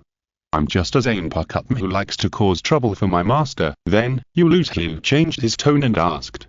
How about it? I have already advanced part of the reward in advance. Exchange the secret of my ability with me. Sorry, I didn't agree to the exchange. Senju Cheng rejected Liu's proposal without hesitation. Although Senju Cheng believed more than 80% of Liu's answer, he would never reveal his ability to such a suspicious person whose real purpose was unknown. In Senju Cheng's opinion, if the exposed healing ability is the first level, the hidden attack and defense ability similar to word release is the third level, and the extreme spiritualization belongs to the fifth level, then spirit control is at least worth the seventh level. In Senju Cheng's opinion, Senju Cheng had decided long ago that before awakening Senbon Bancho and maintaining a height above the ninth level, he would only expose the third level of word release like attack and defense ability to some trustworthy people under certain necessary circumstances. So in Senju Cheng's opinion, Liu's proposal is not attractive at all, and Liu has even revealed invisibly that his master is the 8th generation King Pachi. In this way, there are many ways for Senju Cheng to get to know Seireitei indirectly, and there is no need to make a strange deal with this strange zanpakutō under the watchful eyes of Seireitei. However, Liu seemed to have no intention of giving up. His phantom-like figure flew back and forth around Senju Cheng, muttering to himself openly. Oh, is it not possible? That's right, Cheng is now in the initiative, and I think Cheng's specific abilities are very important to me, so I must pay more. It's just that I don't seem to have any bargaining chips now. How about letting Cheng do something excessive to me directly as a bargaining chip? Oh, I will provide you with information inside the Seireitei. Suddenly, Senju Cheng's slightly narrowed eyes suddenly opened, revealing obvious intentions. Chapter 70. Spirit Illusion. When Liu noticed Senju Cheng's strong reaction for the first time, he couldn't help but cover his mouth and laughed, saying, Hehe, as expected, you are just a young Shinigami, and you can't resist a mature and beautiful body. However, the Tenjimtei that can materialize me can only be done by Cheng himself. Senju Cheng. Listening to Liu's series of words, even Senju Cheng couldn't help but twitch his mouth. Are you kidding? Do you really think I don't know what Tenjimtei is?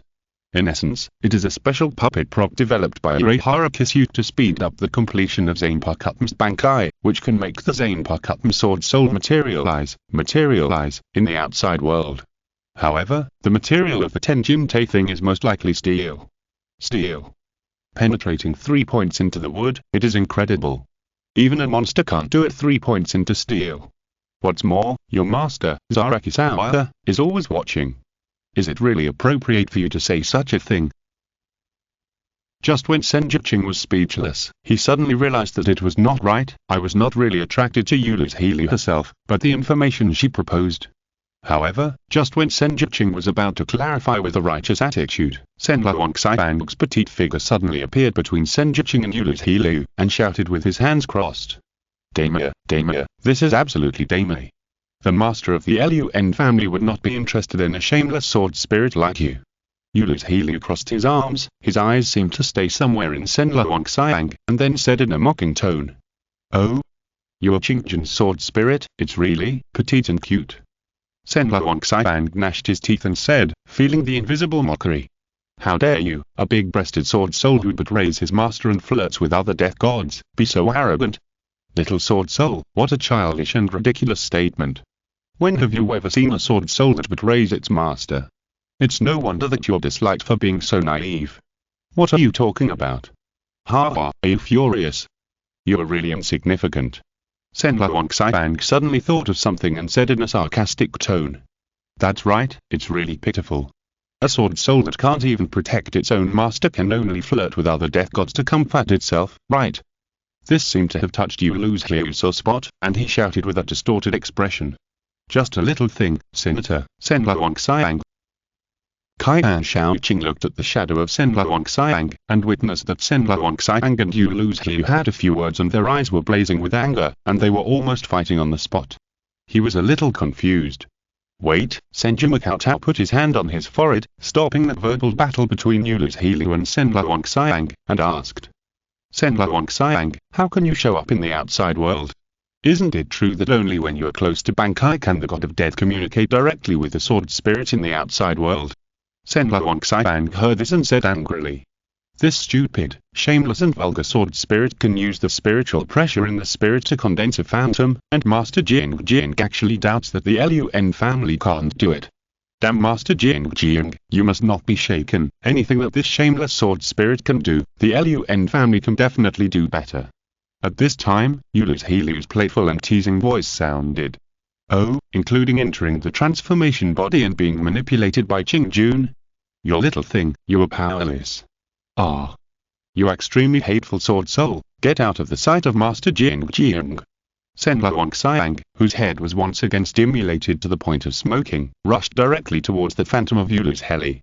Wait, Senbon, don't be impulsive, you are going to be fooled. Senju Cheng saw this and shouted hurriedly. However, Senju Cheng's voice was undoubtedly a little late. As the phantom of the spirit particle formed by spiritual particle control of Senbon pounced on the phantom of Healy was almost torn in half.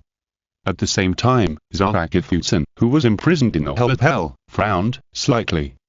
And the phantom of Healy, which had just been torn, quickly condensed again on the other side. However, Healy's expression at this moment was not full of provocation like before, but a sense of joy of confirming something. At this moment, Senbon seemed to realize that maybe he was fooled, and looked at Senju Cheng timidly, feeling at a loss. Senju Cheng pushed his glasses, realizing that the zanpakutō with the ability to interfere with spirit particles had a high degree of freedom, and glanced at Senbon and said. Senbon, you go back first, I will train you well later, educate you. I'm sorry, Master Cheng-ge. Senbon said weakly, and the phantom composed of spirit particles slowly dissipated. Then, Senju Cheng looked at Healy, his eyes no longer pretended to be pure and gentle, but instead revealed a sharp scrutiny, and said. I'm sorry that I didn't teach you well enough, and I've made a fool of myself. I guess you further determined the direction of my zanpakutō's ability, right? Healy said in a more formal tone. You're sharper than I thought, Makao. Although the specific ability is still unclear, it's definitely a higher level than simply devouring spirit particles. Makao's soul is quite amazing, and it actually gave birth to such a power. Senju Cheng was not surprised at all that everything Healy had just done was a pure test. As Healy said, perhaps a zanpakutō would conflict with the master's will to a certain extent, but there is no zanpakutō that actively betrays its master. Think about it, Healy would never mix with other people's Shinigami in front of his master. So, what is your real purpose? Let me rescue your master, Seireitei, from the hell. In response to Senju Cheng's question, Liu slowly floated in front of Senju Cheng, sat on the tatami with almost impeccable aristocratic etiquette, and spoke. Spirit particle illusion. It can integrate its own spirit particles into all things composed of spirit particles, so as to sense, monitor, and control everything in them at will.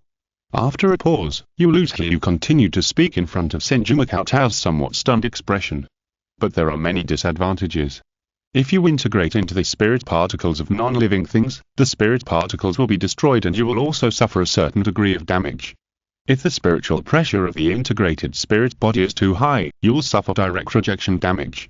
And once a complete isolation is created in the integrated spirit particle range, the consciousness will be forced to transfer to the side with a relatively large integrated spirit particle range. Finally, Liu slowly said. And the most fatal flaw is that once the spiritual pressure in the spirit particle is absorbed or forcibly eliminated, the owner will suffer dozens of times more damage. So apart from I score young Michika's zanpakutō glass peacock, Makoto's Sinra may be the existence that can best restrain me. Chapter 71. Remarks on the release. Is it unexpected? Well, there is no other way. The theme of death is undoubtedly in each book, so in the absence of outstanding performance and no subsequent recommendation exposure, the editor can only arrange to put it on the shelves early. However, as for selling misery, I will not say anything, because I hope that everyone can share the happiness of reading this book. Of course, if the big guys have the spare capacity, I hope you can subscribe as much as possible. After all, this is also the source of income for the new author, and I can only survive by relying on the milk of the big guys. If you want to get it for free, it is not impossible. If you have the conditions, just leave a photo of your fans in the book review area as a reward. Men and women are not limited. Those who are interested in watering the group can come in and water it. Finally, I would like to declare that after the listing, 3 chapters will be updated at 23:50 every day, and the probability of adding more chapters will depend on the response and status. Oh, please support me. If the results are good, I will add more updates. If you're listening to this novel on a channel other than Fanfic World, it means they downloaded and uploaded it without effort. We cordially invite you to visit our channel, Mundo Fanfic Novel, as there you'll find the original version of this story and you can explore many other novels of various genres. We're waiting for you to immerse yourself in a world of incredible novels. Chapter 72 Gift. At this moment, Senju Cheng was completely stunned. Liu, who had clearly grasped a certain degree of initiative, actually revealed all of his abilities completely, and even had no intention of hiding his fatal shortcomings. What does this mean? Is it that Seireitei's heart has changed, or is it that his zanpakutō has cheated? For a moment, Senju Cheng inexplicably felt that he was a husband in front of the criminal, and even did more than Shinigami, directly discussing how to murder the victim under the victim's nose. The development was too sloppy, and the plot gradually, beep. Senju Cheng didn't understand why such a pure boy like himself would be involved in such a conversation. Wait, Senju Cheng pushed his glasses, put on his messy dead suit a little more neatly, and did not forget to open the door to show his gentlemanly style. Of course, in fact, whether it was Liu or Senbon Bancho who just appeared, only Senju Cheng could intuitively distinguish their shadows from the spirit particles. The others probably only felt that the density of spirit particles in the air seemed to be slightly higher. So, what is your real purpose? Let me kill Seireitei? Senju Cheng asked puzzledly. Liu smiled and said nothing to Senju Cheng's question.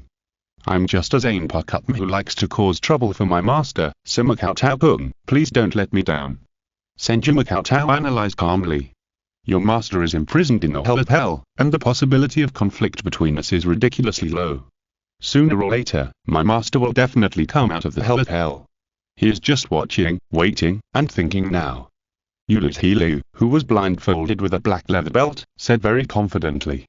This sense of view of the hidden big boss made Senju Cheng couldn't help but slightly support his forehead and said, Aren't you worried that I will report this to the headquarters and the Central 46th office, and put a tighter seal on Seireitei? Liu said disapprovingly. Makoto-kun is not the first Shinigami to know about this. More than 10 years ago, I communicated with Urahara Kisuke and Shibuya Yorishi, who were not yet captains, through the transformation of the divine body, and they also reported this matter to the Central 46th office. Then, Liu paused slightly and said, Makoto-kun, today's communication ends here. Your friends are here to visit you, but if Makoto-kun wants to talk to me, I'm always here to serve you. As you lose Ryu's voice fell, the shadow of the noble sister in front of him gradually dissipated, but Senju Makoto knew very well, in a sense, she was everywhere in the entire Seireitei. What a troublesome news, Senju Makoto sighed, and then heard the dong-dong-dong sound of the floor coming from the corridor outside the house. The next moment, Madarome Ikaku and Ayase young Michika appeared in front of Senju Makoto, holding gifts in both hands. However, as Madarome Ikaku opened his mouth carelessly, Senju Makoto's slightly touched expression froze.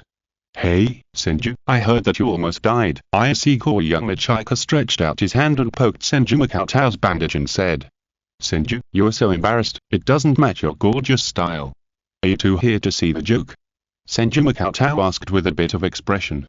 Well, Senju, the god of death will inevitably encounter various emergencies. The 4th Division can't protect you. How about following Captain Zaraki? We are all combat masters in the 11th Division. Ayase young Michika invited again. Senju Makoto pouted and simply ignored the question. Choosing between a broad and magnificent mind, unless there is a hole in Senju Makoto's head, how could he give up the soft Unohana Retsu and throw himself into the arms of the hard Zaraki Kinpachi? After failing to invite again, Ayase young Michika was not discouraged. Instead, he and Madarome Ikaku handed out gifts to Senju Makoto respectively. Ayase young Michika's was some supplements, and Madarome Ikaku's was a large box of special combat medical ointment made by the 11th Division. But Senju Makoto looked at the box of ointment that was as big as his head, and his expression couldn't help but twitch, and asked, Ikaku, are you asking me to use it as a facial mask? Madarome Ikaku said as a matter of course. Senju, this thing is very effective. If the injury is not serious, you can just apply some ointment to resist it and it will go away. There is no need to go to the 4th Division for treatment. I'll give you some more. You may need it in the future. Makoto Senju, who was full of complaints but unable to refute, could only accept the gift from Ikaku Madarome and young Michika Ayase as a token of his appreciation. In any case, he had just returned to Seireitei not long ago, and the fact that Ikaku Madarome and young Michika Ayase were able to come and visit him was enough to show their friendship. Then, Makoto Senju made tea for Ikaku Madarome and young Michika Ayase and took the initiative to lead the topic to their own life in the 11th Division. With Ikaku Madarome talking freely and young Michika Ayase was occasional supplements, the atmosphere gradually became heated. Knock, not that, Makoto, how is your injury? Suddenly, accompanied by a knock on the door, a crisp and somewhat cold voice sounded.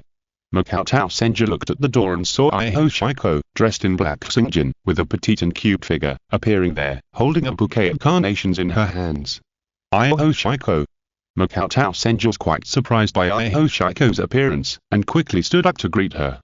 Originally, in Makoto Senju's opinion, Shiko was just here to test his intelligence.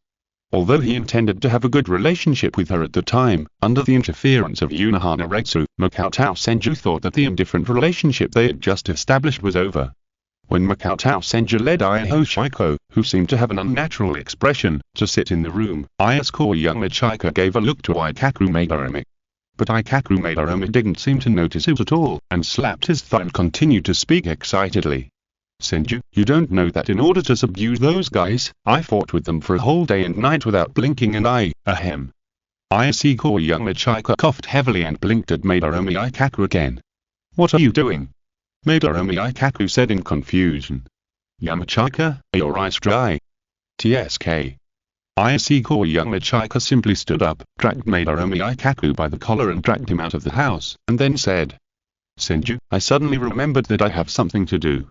I will come to visit you with Ikaku next time. As Madarome Ikaku and Ayase young Michika left, the atmosphere seemed to be a little quiet for Senju Makoto and Ayahiko, who were sitting face to face in the room, but at the same time, Unohana Retsu, who was drinking tea in the pavilion not far from the entrance of the courtyard, stretched out his hand and pointed in the direction of Senju Makoto's room. Iokiriza, who also held a bouquet of carnations in her hand, hurriedly thanked him, and walked towards Senju Makoto's room with a ruddy face. Unohana Retsu stared at Iokiriza's back and took another sip of tea elegantly, his smile slightly sinister. You're quite popular, Makoto. Chapter 73. Feng-Shui Falling Surveillance Report. The surveillance report of the secret mobile commander-in-chief guard Ibisur on the 4th Division Sergeant Makoto Senju. First day I made contact with Makoto Senju in the name of visiting him.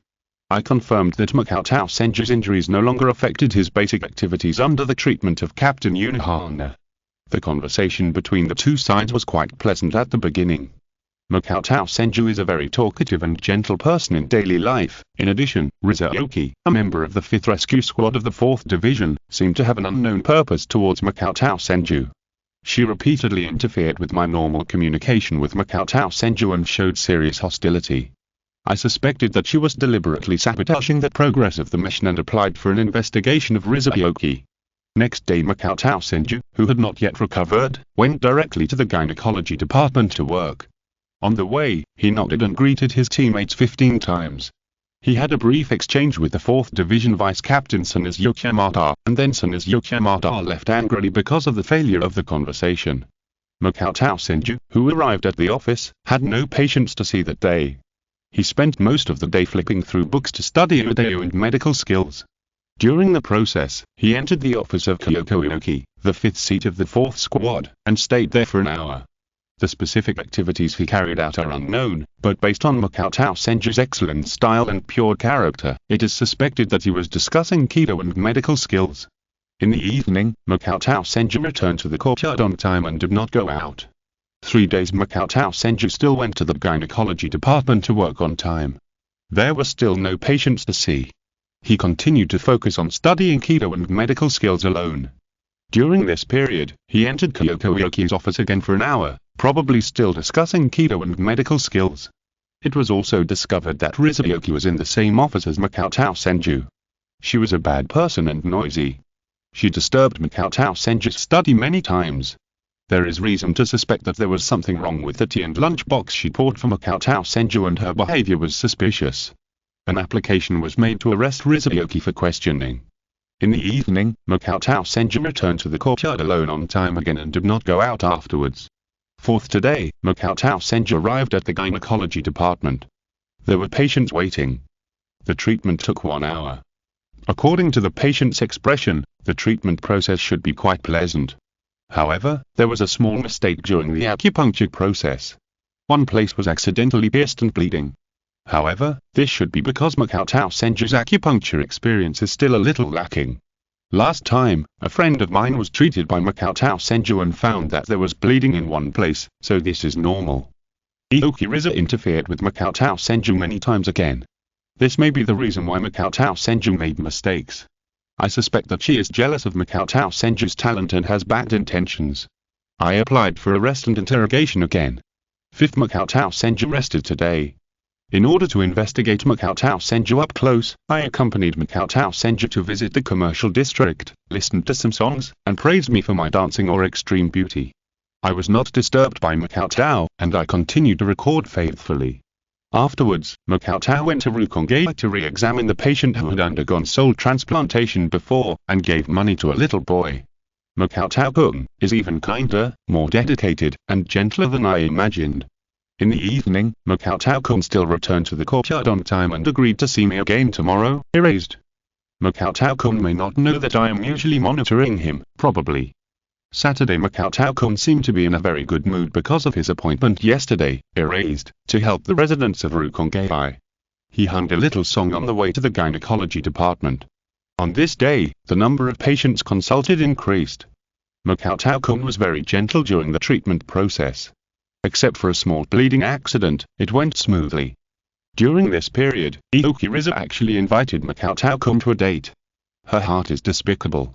I apply for the arrest and detention of Ioki Riza. Seventh day, the number of patients increased, bleeding, requested for the arrest and detention of Riza Ioki. Eighth day, the number of patients increased again, Makoto's reputation gradually spread. I specifically asked about the cause of the bleeding, and Makoto explained that it was a European-style bloodletting therapy, not a mistake, as expected of Makoto. requested for a duel with Rizuki. 9th day, Makoto seemed very satisfied with curing one patient after another. Duel. 30th day, in the courtyard of the Shiuin family, Yorishi Shiuin, who was half leaning under a cherry tree, flipped through the surveillance report in his hand, and then looked at Iho Shiko, who was half kneeling in front of him waiting for instructions. I always feel that, in just 1 month, my little bee seems to have been stolen by others, or even directly captured. Iho Shiko, is this the result of your 1 month work? Hearing Yorishi Shiuin directly calling her name, Iho Shiko lowered her head again and said in panic, Master Yorishi, shall I continue to investigate? Upon hearing this, Yorishi Shiuin almost subconsciously rejected this proposal. If Iho Shizome were to go again, it would be a complete waste. How do you feel about this month's investigation? Tell the truth. Yorishi Shiuin's golden eyes stared at Iho Shizome and asked. Iho Shizome lowered her head and then said slowly. Very comfortable, very relaxed. Yorishi Shiuin was stunned for a moment and asked unhappily. I didn't ask you how you felt, but what kind of person is Senju Makoto in your opinion? Iho Shizome blushed and quickly answered as seriously as possible. Gentle, sunny, kind, focused on the study of Uido and medical skills, happy to cure patients and not interested in fighting, a respectable doctor. Just that? Yorishi Shiuin asked with some doubt. Also, there are some strange things, Iho Shizome tried to recall and said. It's just that Makoto-kun occasionally talks to himself, and it's very likely that he is talking to his zanpakutō. Anything else? Nothing to hide. Shiuin Yorishi asked. I'm sorry, Master Yorishi. Iho Shiko gritted her teeth and fell to the ground, saying in a panic. Without Master Yorishi's permission, it seems that I have become friends with Makoto-kun. Friends? Under Shiuin Yorishi's gaze, Iho Shiko, who was lying on the ground, didn't dare to move at all, and didn't even dare to breathe. The next moment, Shiuin Yorishi suddenly laughed heartily and said. Then, who do you think I am? Since your 4 brothers died, I was very worried that you would keep your heart closed. I'm very happy that you can make friends. Thank you, Master Yorishi. Just as Iho Shiko breathed a sigh of relief, Shiuin Yorishi suddenly appeared in front of Iho Shiko, lifted Iho Shiko's chin skillfully with one hand, and asked with a smile as her golden eyes reflected Iho Shiko's appearance. Then, you won't ignore me for the sake of your friends, will you? Of course not. Feeling the hot breath from Yorishi Shiuin on her face, Iho Shiko's face flushed completely, and she said softly. Yorishi is the most important, and is irreplaceable. Yorishi Shiuin's eyes curved, and she put her mouth close to Iho Shiko's ear and asked. Even if Fen marries Senju Makoto in the future, I am still the most important. @_. Iho Shiko. The next moment, Iho Shiko fainted in Shiuin Yorishi Shiuin's arms with circles in her eyes. Hey, Fen, don't faint. Chapter 74. Sunshine Yorishi. In the gynecology department, Senju Makoto glanced at a place outside the window and said secretly. It seems that the surveillance of the second team is over.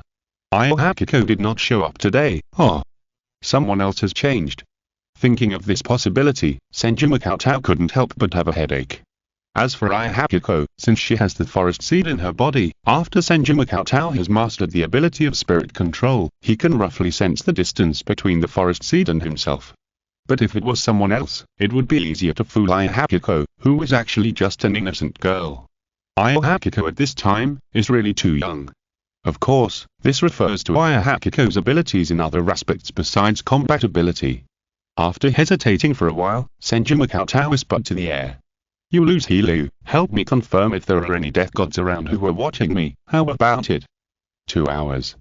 You lose Hilu's voice sounded in Senju Makoto's ears. Okay. Senju Makoto nodded.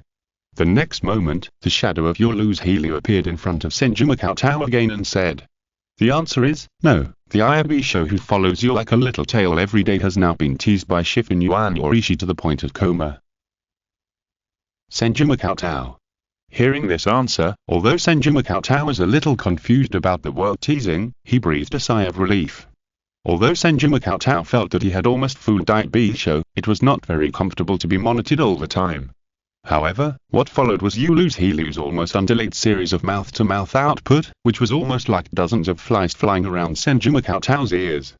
Very noisy, Senju Makoto also had to respond to Yulu's Hilu's various words according to the content of the transaction in order to achieve the form of chatting. After a month of intermittent contact with Yulu's Hilu, Senju Makotao had at least 2 points that he was very sure of. The imprisoned Zaraki must be a very rational person. Secondly, Yulu's Hilu was a pure chatterbox, and he is also a chatterbox who knows all the gossips of the entire Seireitei. Therefore, Yulu's Hilu, who could not be satisfied with the master Zaraki, completely set his sights on Senju Makotao. A form of equivalent exchange, Yulu's Hilu provides the information that Senju Makotao needs, and Senju Makotao chat for a corresponding length of time. In a sense, for Senju Makotao, a quiet and beautiful man, this annoying and noisy chat can be called torture. However, among the gossip that Yulu's Hilu outputs crazily, there are occasionally some valuable information hidden. For example, the captain of the 8th Division, Kakushansui, often secretly hides his vice-captain, Yamamaralisa, and goes to a pub where love is traded, and every 1, 3, 5, and 7 days, when he is in a particularly good or bad mood, he will definitely go, extracted important information. The address of the pub where love is traded. However, due to the fact that Feng Shaoling was watching her every day, Senju Cheng had no chance to verify the reliability of the information revealed by Yulu's Hilu. By the way, Yulu's Hilu, who had been chatting about various gossips with great interest, paused and asked directly. Qing-jun, what do you think of Feng Shaoling? Senju Cheng glanced at Yulu's Hilu, and answered truthfully while continuing to sort out the various medical records of this menstruating hand. Very young. What's the matter with this answer? Yulu's Hilu continued to ask. Tell me in detail why you are young. In addition to combat capabilities, intelligence collection, human nature analysis, lurking and hiding, etc. are still very young, and there is still a lot of room for improvement. Senju Cheng answered disapprovingly, which made Yulu's Hilu show a clear expression of disappointment. What? It turned out to be this, what else? Senju Cheng asked back. Yulu's Hilu hesitated for a moment, but gave up the idea of telling Senju Makotao how Shifen Yuan Yorishi had teased Aiho Shiko and made her unconscious.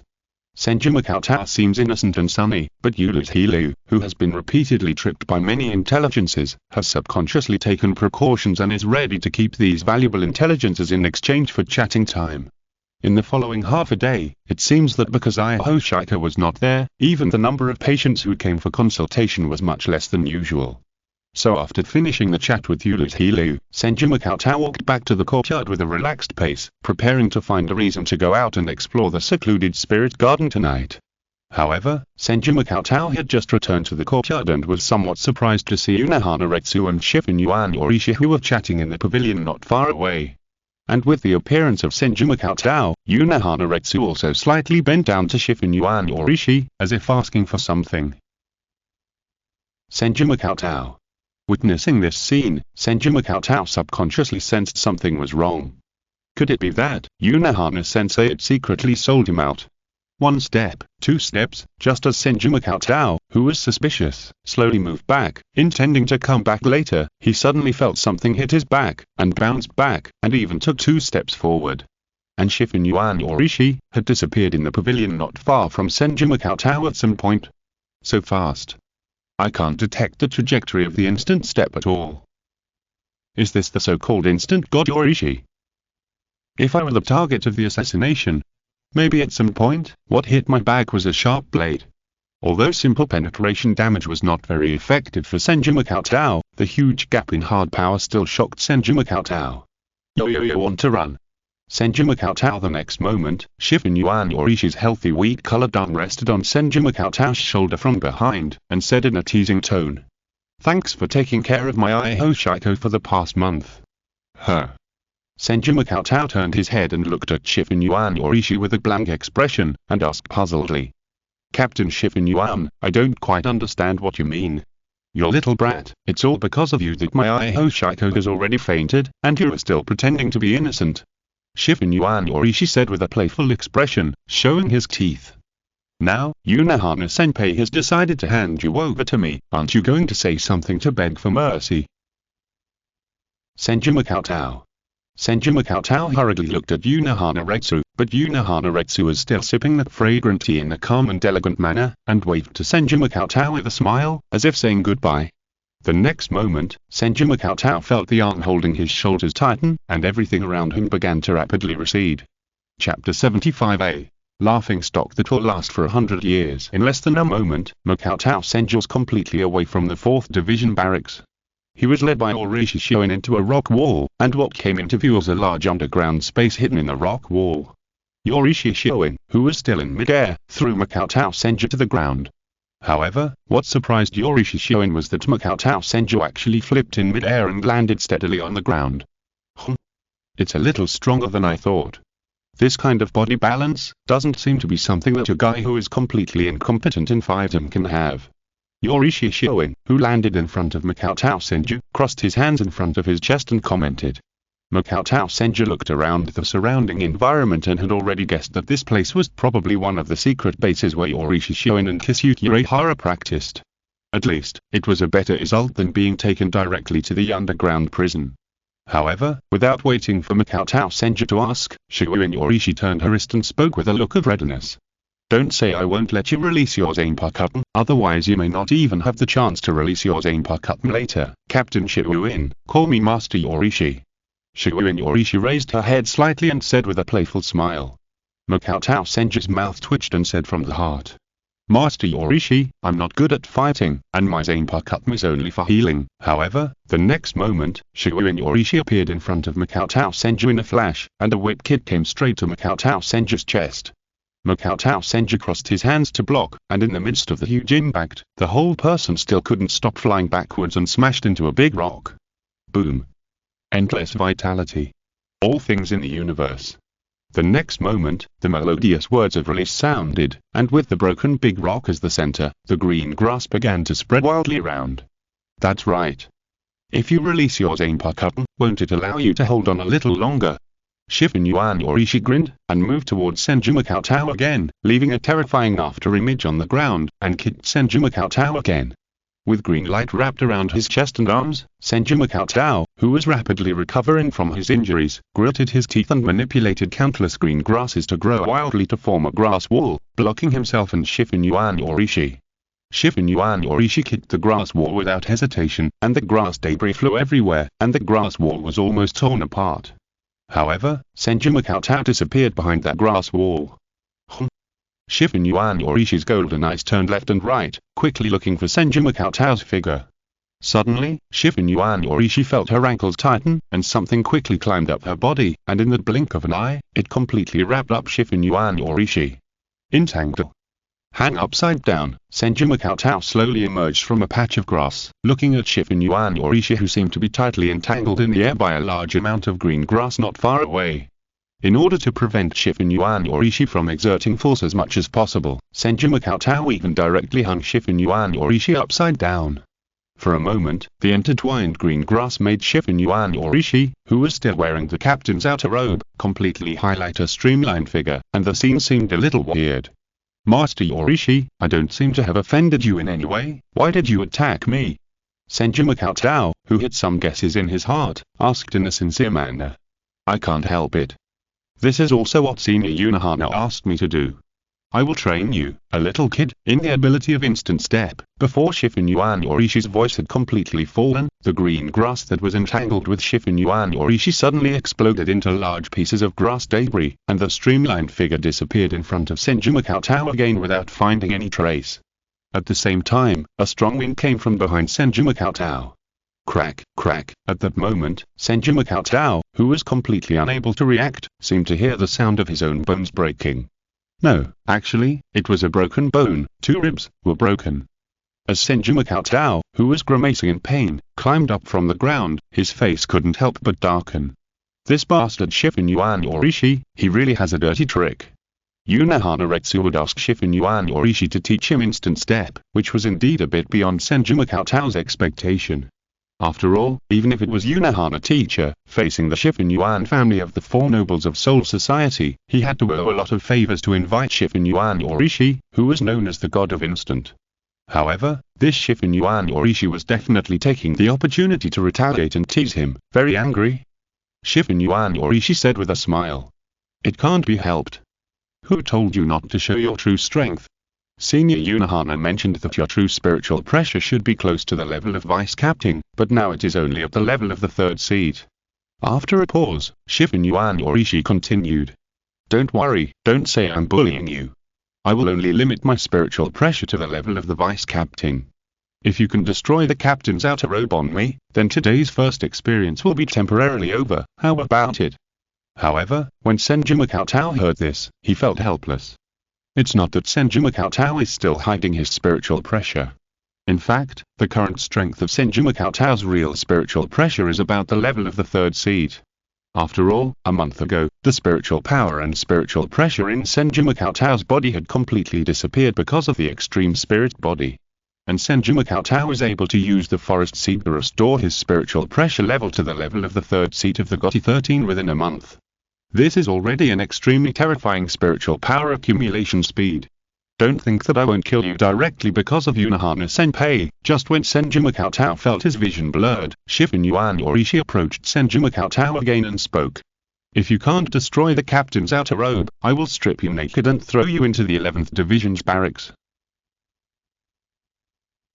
Senju Cheng looked at Shifen Yuan Yorishi in shock, and it was hard to imagine that this cherry-like mouth could say such vicious words. If this incident really happened, it would probably become a laughingstock that would be passed down in the Seireitei for 100 years. Especially, that was the 11th Division with many strong men. Just imagining it, the incomparable humiliation rushed straight to Senju Cheng's head. The next moment, Shifen Yuan Yorishi mercilessly hit Senju Cheng's abdomen with a knee strike, and directly kicked Senju Cheng more than a meter off the ground. Immediately, another extremely smooth whip kick hit Senju Cheng, directly blasting him into the stone wall like a cannonball. End of this chapter.